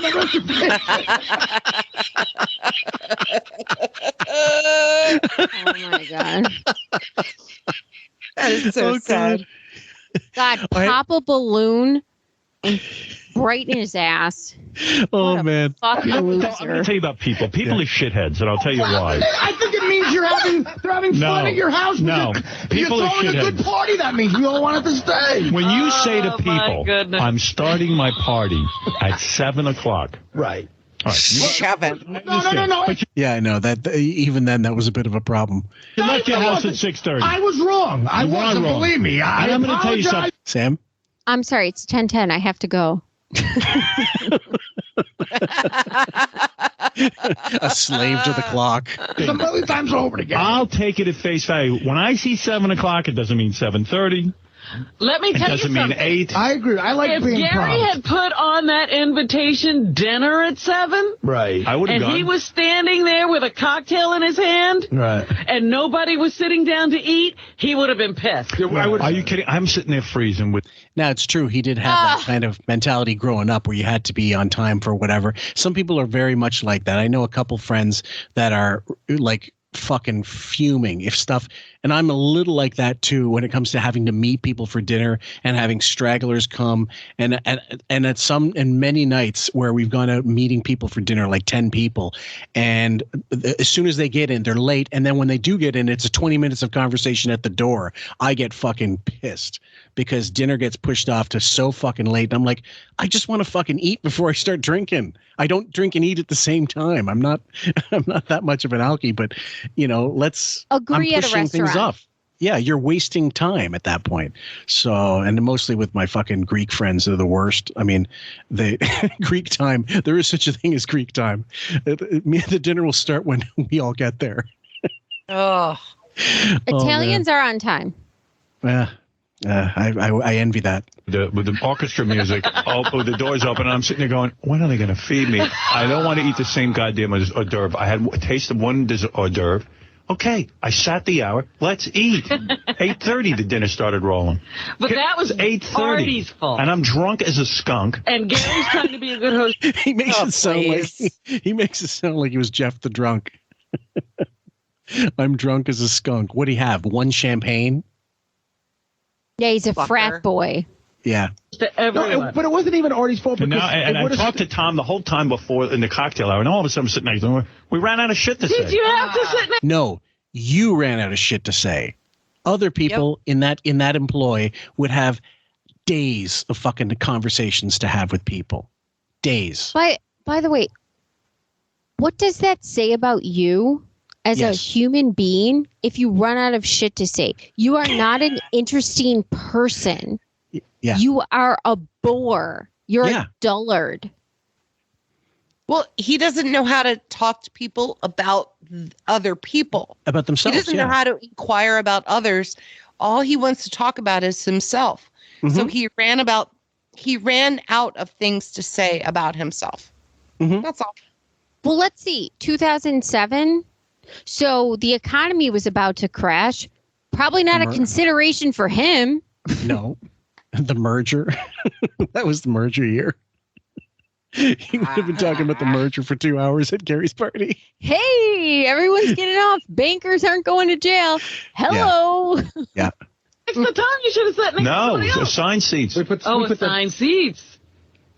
It was a formal dinner party, you know. Well, at least he didn't sit me next to Fred. I would have been out of there an hour earlier. I sat next to Fred. I had a great time all night. I never even got to speak. I never got to speak to Fred. Mister, I have to get back to Manhattan because it's too late for me. It is, Fred. I can't stay awake. I'm being honest. I will say one thing, and this isn't a knock against Gary. Okay, let's let Fred have his say. The party was scheduled. Had it been 1 hour earlier, right, it would have been perfect. Thank you. And I thought that would. I will say, and I thought that would have been too early for you guys. However, having said that, you shouldn't have bolted as quick as you did. I agree, but I couldn't stay awake, and I wasn't going to sit there. It's a Saturday night, 7 o'clock's like an afternoon, still the afternoon practically. It's a Saturday night party. See, that's What? Howard almost makes himself seem like a werewolf. like he did it like Cinderella the pumpkin. Like if he didn't take his potion or something and oh my god, the moon's coming out. Yeah. Fuck! I gotta go. Yeah. Or Dracula before the sun rises and shit. Yeah. Go ahead, Raven. I just love that Fred gave him shit. Like, yes. If the party had started an hour earlier, it would have been perfect. But he gave him shit for leaving early. So props to Fred for that one. Yep.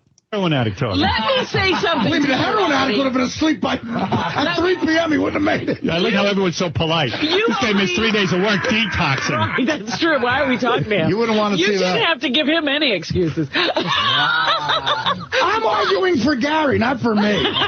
But my point is, I mean, I know Howard for years, and, you know, he always disappears. I'm always on time. Always on time and always disappears. He's beating a hasty retreat before he's found out. That's what it always seems like.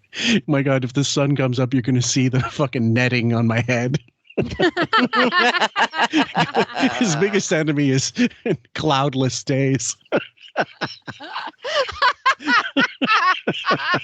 You see him? Have you seen that beach photo? Have you seen the beach photo of him and Beth under that canopy on the beach? No. It looks like those Thai kids under the mine shaft that they had to go underwater. God. Or the poor kid in, what was it, Syria? Or not Syria, was it Morocco? The kid in the well that just died?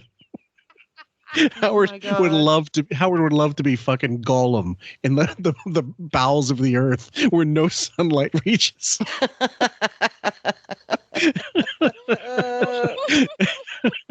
Sorry, guys. You know, kind of trying to get out quietly without making a big hubbub. Right. And I guess he couldn't even do that in such a small... There's no way to do it in this situation. Yeah. I was sitting there socializing for 3 hours. I'd had enough. It was not 3 hours. It goes back to 3 hours. Yep. It's like your watch only moves once an hour, and it's to go to the next hour. Oh my God. It's a small Is he world counting? after all. He has got to be counting the time in the car too. Oh yeah. Like those 15 minutes he sat in the car all count towards party time. So 6:45 to 9:40 are 3 hours. He rounds up 5 minutes. Oh yeah, those minutes with beef in the limo, his beard, he's counting. And you know, Beth was probably exchanging Coke tips with Bowie, and she's thinking to herself, "Let's see, chess book in the limo or Coke and wine with the Delabates. Which would I prefer?" Yeah. Yeah, thinking to myself, you were probably trying to figure out how to get out of there. When the guy brought out gracefully, and you couldn't figure out. This is another real funny. 3 courses, Robin. It was going on and on. And that meat was coming out, and then Mary's dessert. This is another real funny thing that happened too, Robin. The guy brought out he made this the portion of the meal right before the main course was beautiful chicken. It was like real tender, nice chicken, and he made it in this big pot, and it was a presentation. He wanted us to look. Right, he opened up the so okay, hold on.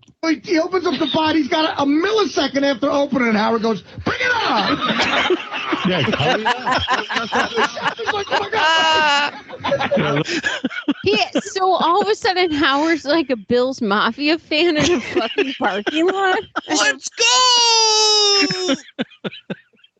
Time for keg stands.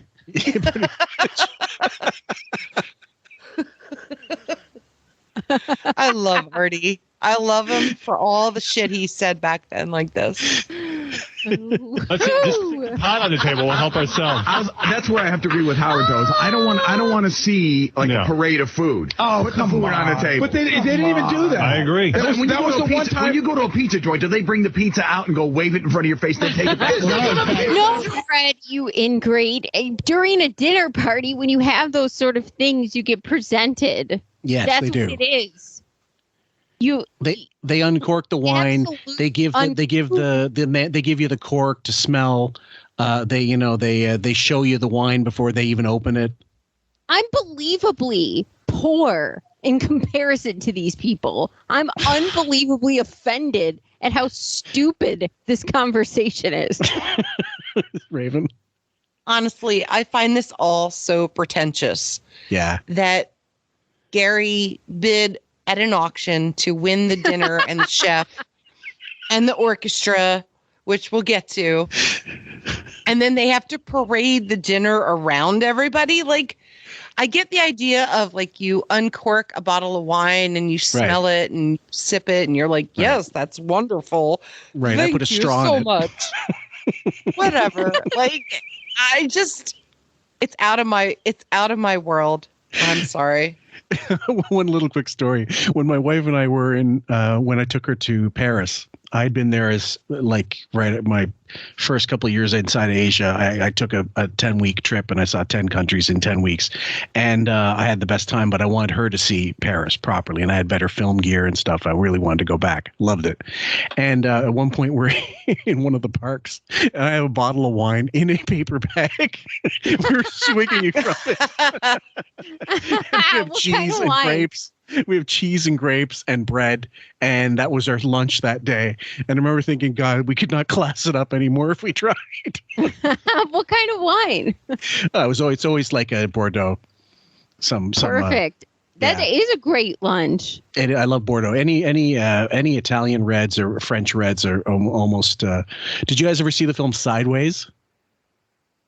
Nope. I don't know. Oh God, it's Paul Giamatti, and there's one line, and he goes, he's like this wine connoisseur, and he goes, "I am not drinking any fucking Merlot." I hate Merlot. It's great. It's a great film. Sandra Oh is in it as well. It's really, really funny. It's from about 15 years ago. Check it out. Sideways. In fact, Mary was going to give us. We're hungry. Mary was going to give us a tour of the oven before. Oh my God! Listen, the man is a master chef. Robert, do you know what a master chef is? Yes, I do. Can jerk you around over an They actually do presentations. It's art. There's not a lot of master chefs in the world. For real, he is a master chef. Gary, I hate to tell you something. You're a bit of a dupe. What are you talking about? What do you mean he's a master chef? Where is he a master chef? In the world, he is bullshit. Okay, so he has to discount it. Of course, he's got to shit all over it. Gary, you're not getting away with this one, dude. A Michelin fucking chef, Michelin star chef. Jesus Christ. Basically like an Iron Chef, right? If you watch like Food Channel. Yeah. No, it's more than that. More than that. Yeah. It's more than that. So there's a chef here. His name's Camille, and he is that type of chef here. Yeah. If you're that type of chef, you are world renowned. Yeah, it's artistry. It really is. I'm not one for that, but I understand the whole premise. It means you are internationally known, right? And you have a presence where you can cook anywhere, and you have that accoutrement to be able to do. Yeah, it's a cachet. That sort of. Absolutely. You can do anything anywhere. Right. Got it. Yeah, you're cooking 5-star shit wherever you go, and you got carte blanche to go work anywhere you want. It's the kind of thing like your CV is, you could do anything you want. You're going to Aspen. You're going to Denmark. You're going to Paris. You're going to New York. You're serving for the Royals. That's right. You're going anywhere you want. You're at the Delabates. Well, my house. You got a penny saver. But I think he won this in a charity thing. Yeah, he bet a certain amount of money, and it was way at less an than auction. It would have been. Yeah. So this was it. So it's a different type of thing. Yeah. But I mean, it's still, you're going to get everything you would normally get if you had to go to one of these shishi places. I never even heard of the guy. What's his name? Just because you never heard his name is Jean-Louis. Jean-Louis, yeah, and he's a master chef. He is a master chef. Who told you that? I will present his credentials to you. All right, good. Go get his master chef. And you just insulted the master. Yeah, I'm not insulted. The food was delicious, but you wanted my neighbor. Please forgive me. But I'm just saying to you, there's a master chef on every fucking. There's the hot dog lady on my corner is a master hot dog lady. Hold it. It's an. You wouldn't eat that anyway, you fucking idiot. The master chef should have given you Chef Boyardee. You would have thought it was fucking, I don't know, penne arrabbiata. Fucking idiot. Jesus. I just hate his ignorance towards. Could you imagine if a radio guy treated Howard like the way he's treating this? Right, like a DJ from college who had a shitty show. Right, like who cares? I mean, actually, in hindsight, right now, it would be like a Joe Rogan or a Tim Pool or a Jimmy Dore or somebody with more actual populist listeners who actually have an audience that you can accumulate and count that he won't give us the numbers for because, of course, he doesn't have any. Right. And say, yeah, we are better.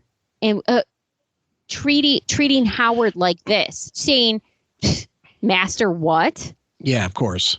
Master Radio what? Well, you got to debase Gary at every angle. Honor to have a great chef. The guy's the papaya king. I loved it. I loved it. I was envious because I couldn't. I loved it. I'll take a hit for being late, but Gary did nothing wrong. Nothing. I loved it. Nobody is falling. Only Howard has complained about it. I'm complaining that you're telling me I did something wrong. No, you didn't even show up. You didn't show up. You're the rudest of all fucking people in the room. Guys are going to let this continue because there's no other way. Okay, I shouldn't have shown up, is what you're saying. Okay, Robin. No. I'll do it. Bingo. No. This is a tactic of a narcissist. Yeah. When they're cornered, it's denial. When the denial doesn't work, gaslighting. It's victim. Yep. Devalue. Now he's being a victim. I guess I shouldn't have shown up. Wow. Now I get to be a victim because now people will say, of course you should have showed up. Of course you should have been there. Yep. Poor me. Yep. Your way. I had a tickle in my fucking throat. Excuse me. I'm sorry I didn't see Gary's house, and I'm sorry I didn't get Good. You can go back next weekend. Of this wonderful meal, and I told him I'd definitely be at his picnic or his barbecue because I missed this. Yeah, we'll see. I bet that same tickle will be there. Oh, shut up. As you're on your boat. Yeah, tickle. I've got dengue fever. Tickle. And remember Artie's party at his Tom's River place when he got the shore house, and who's the one person didn't show up? Howard. Yep. I also love Fred's throwaway line, dingy fever. Yeah. Creative. Really good. Great. Mm-hmm. Yeah. You tickle. I'll tell you one thing I didn't do. Yeah. It's Artie. What's he taking a hit? She totally goes after him for no good fucking reason. Where did that come from? Oh, man. My God. No, I just couldn't. This wasn't work. I made it to a party. Hey, Jim, you're on the air in Philadelphia. First of all, Artie's so full of himself anymore, he can't make it on time. Of course. Artie has to make an entrance, yes. If I was Richard and Sal, Robin, I'd be so pissed off at you because those two seats would have filled up those There was one seat. That's right. That's right. You fat fucking liar. And it was the overseat. There was supposed to be a dinner of 16, and I made it 17. Sir, the next dinner party. You did not make it 17. The next dinner party you have, sir, invite Richard and Sal. Yeah, you don't want that. Well, it wasn't considerate. Thank you. All right, Howard.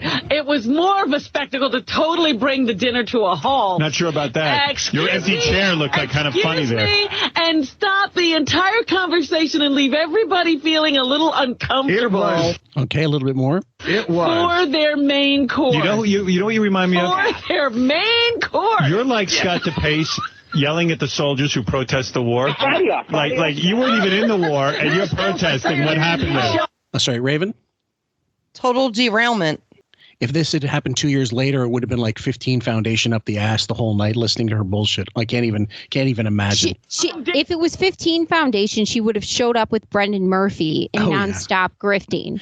Big time. He would have been trying to sell his paintings to Gary. Isn't it amazing how you can't keep quiet about the party and you weren't even there? You don't even know what I did. You lecture me about etiquette. You weren't in the war. The point, though, is the ripple effect you have when you get up. Mary, as the host, has to make sure well, she then you're all wraps something psycho up for because you're worrying about me. Really? If I got Mary, as a nice host, would have worried about anybody leaving. Absolutely. She had to deal with you and Beth leaving, say goodbye, wrap up dessert. Ronnie has to get up and call the guy coming to pick you up. Well, okay, a little bit more, guys. Woo-hoo!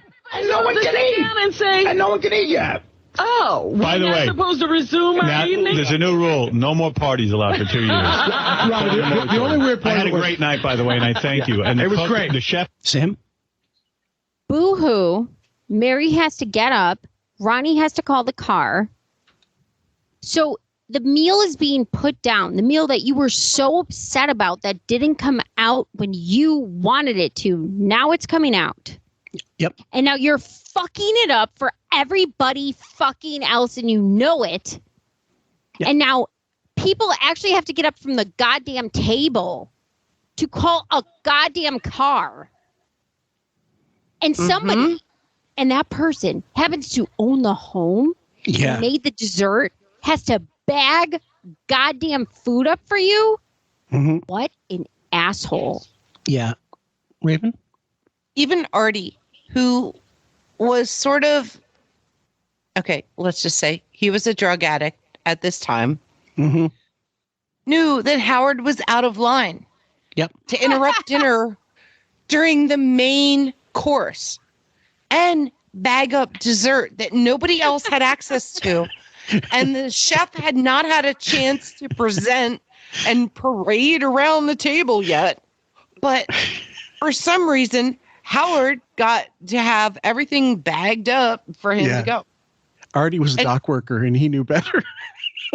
Artie, of all people, knew that this was like totally fucked up. Yeah. We're all working class people and we know better. Of course. Yeah. Hell yeah. Do you have $100 million or more lying around? Well, I mean, sorry.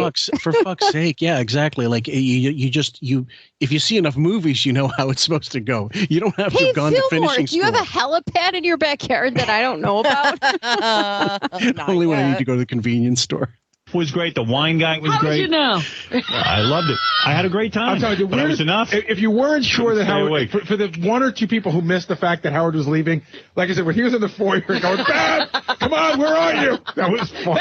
Beth. Night over. So they're still at the table. Some people are still at the table, and he's screaming at her to come, yelling at her to leave. Like, finish your drink. We're getting the fuck out of here.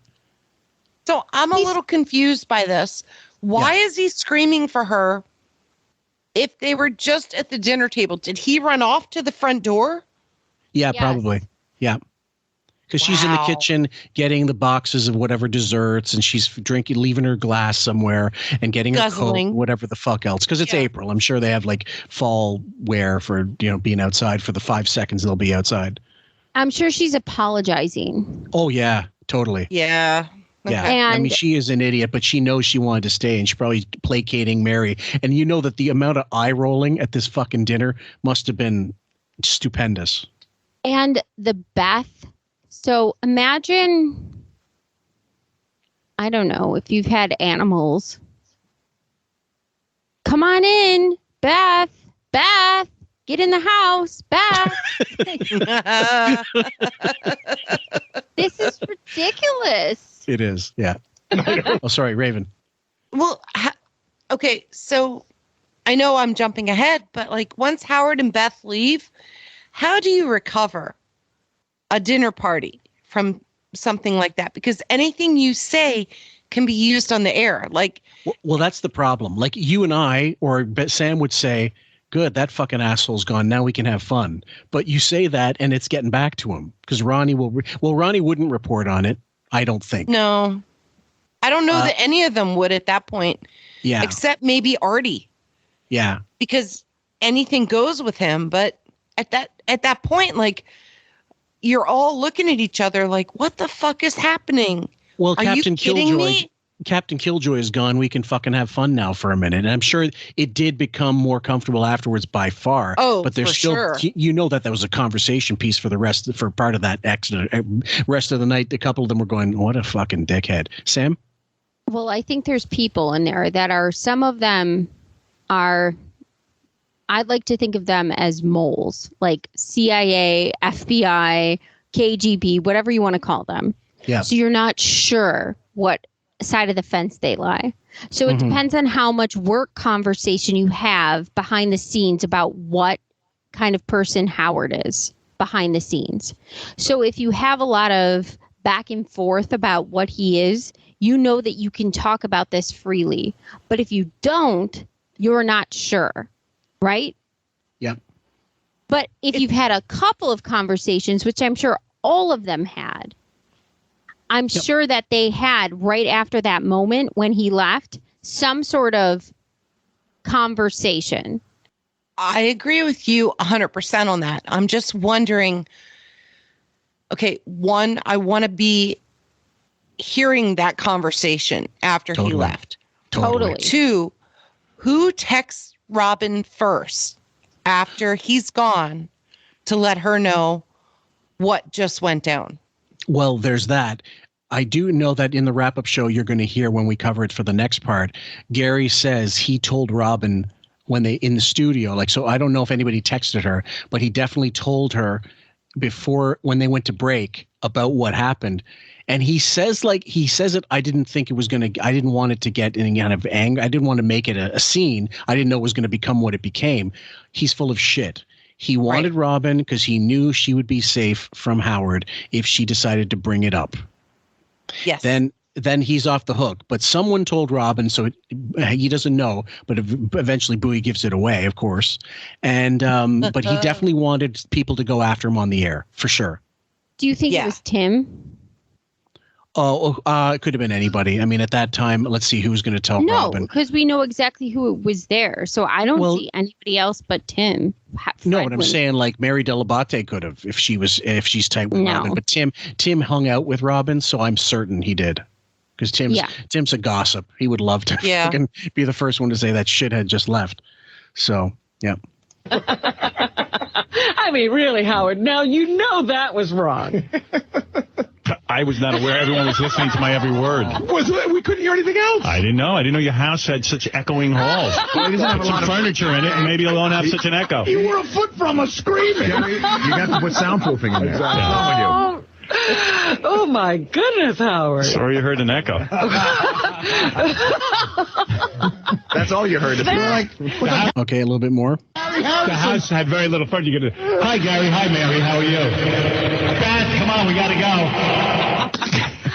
It was like Harry Harrison's house. He's going to go appear at a few more used car dealerships to get some furniture in there. I know a furniture store he can go to. They'll help him. Mary, we got to get some furniture. And he's shitting on Gary because he had now. This goes into Kayla's point, which I won't talk about, but he's shitting on him for how he was able to afford some of this stuff, and that he had to do side gigs to fucking pay for some of this shit. Raven, first. His whole thing is that Gary didn't even fully furnish the house. Yeah. And that the house wasn't soundproof correctly. Yeah. So his voice echoed while he was bellowing for beef. Yeah.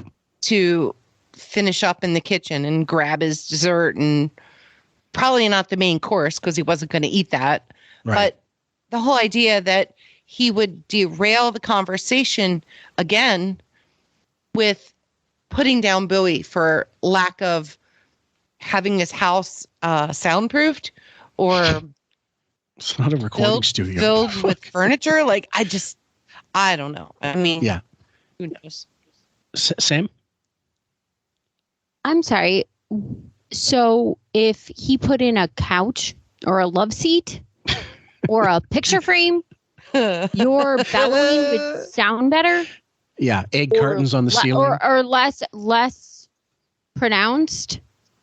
You fucking 79. Yeah. Yep. I'm sorry. A picture on the wall would grab up the sound of your voice. Oh.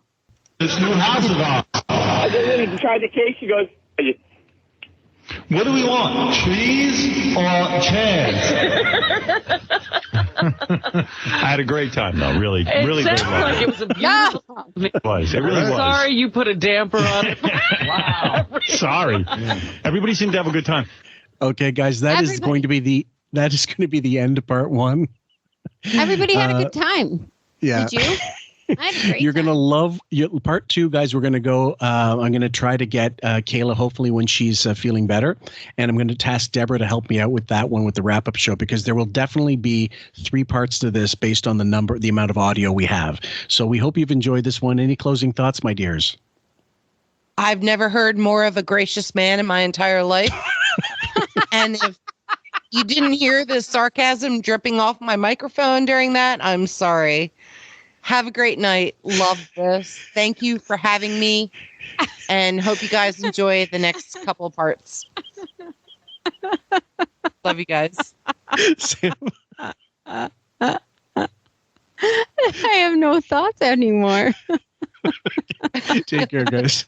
We love you. People are coming to the house. My wife is upstairs crying. I think you should tell your godfather what everybody else seems to know. I want all inquiries made. I want no acts of vengeance. I want you to call all the heads of the 5 families. Oh, no. Instead of me. It's washed up now.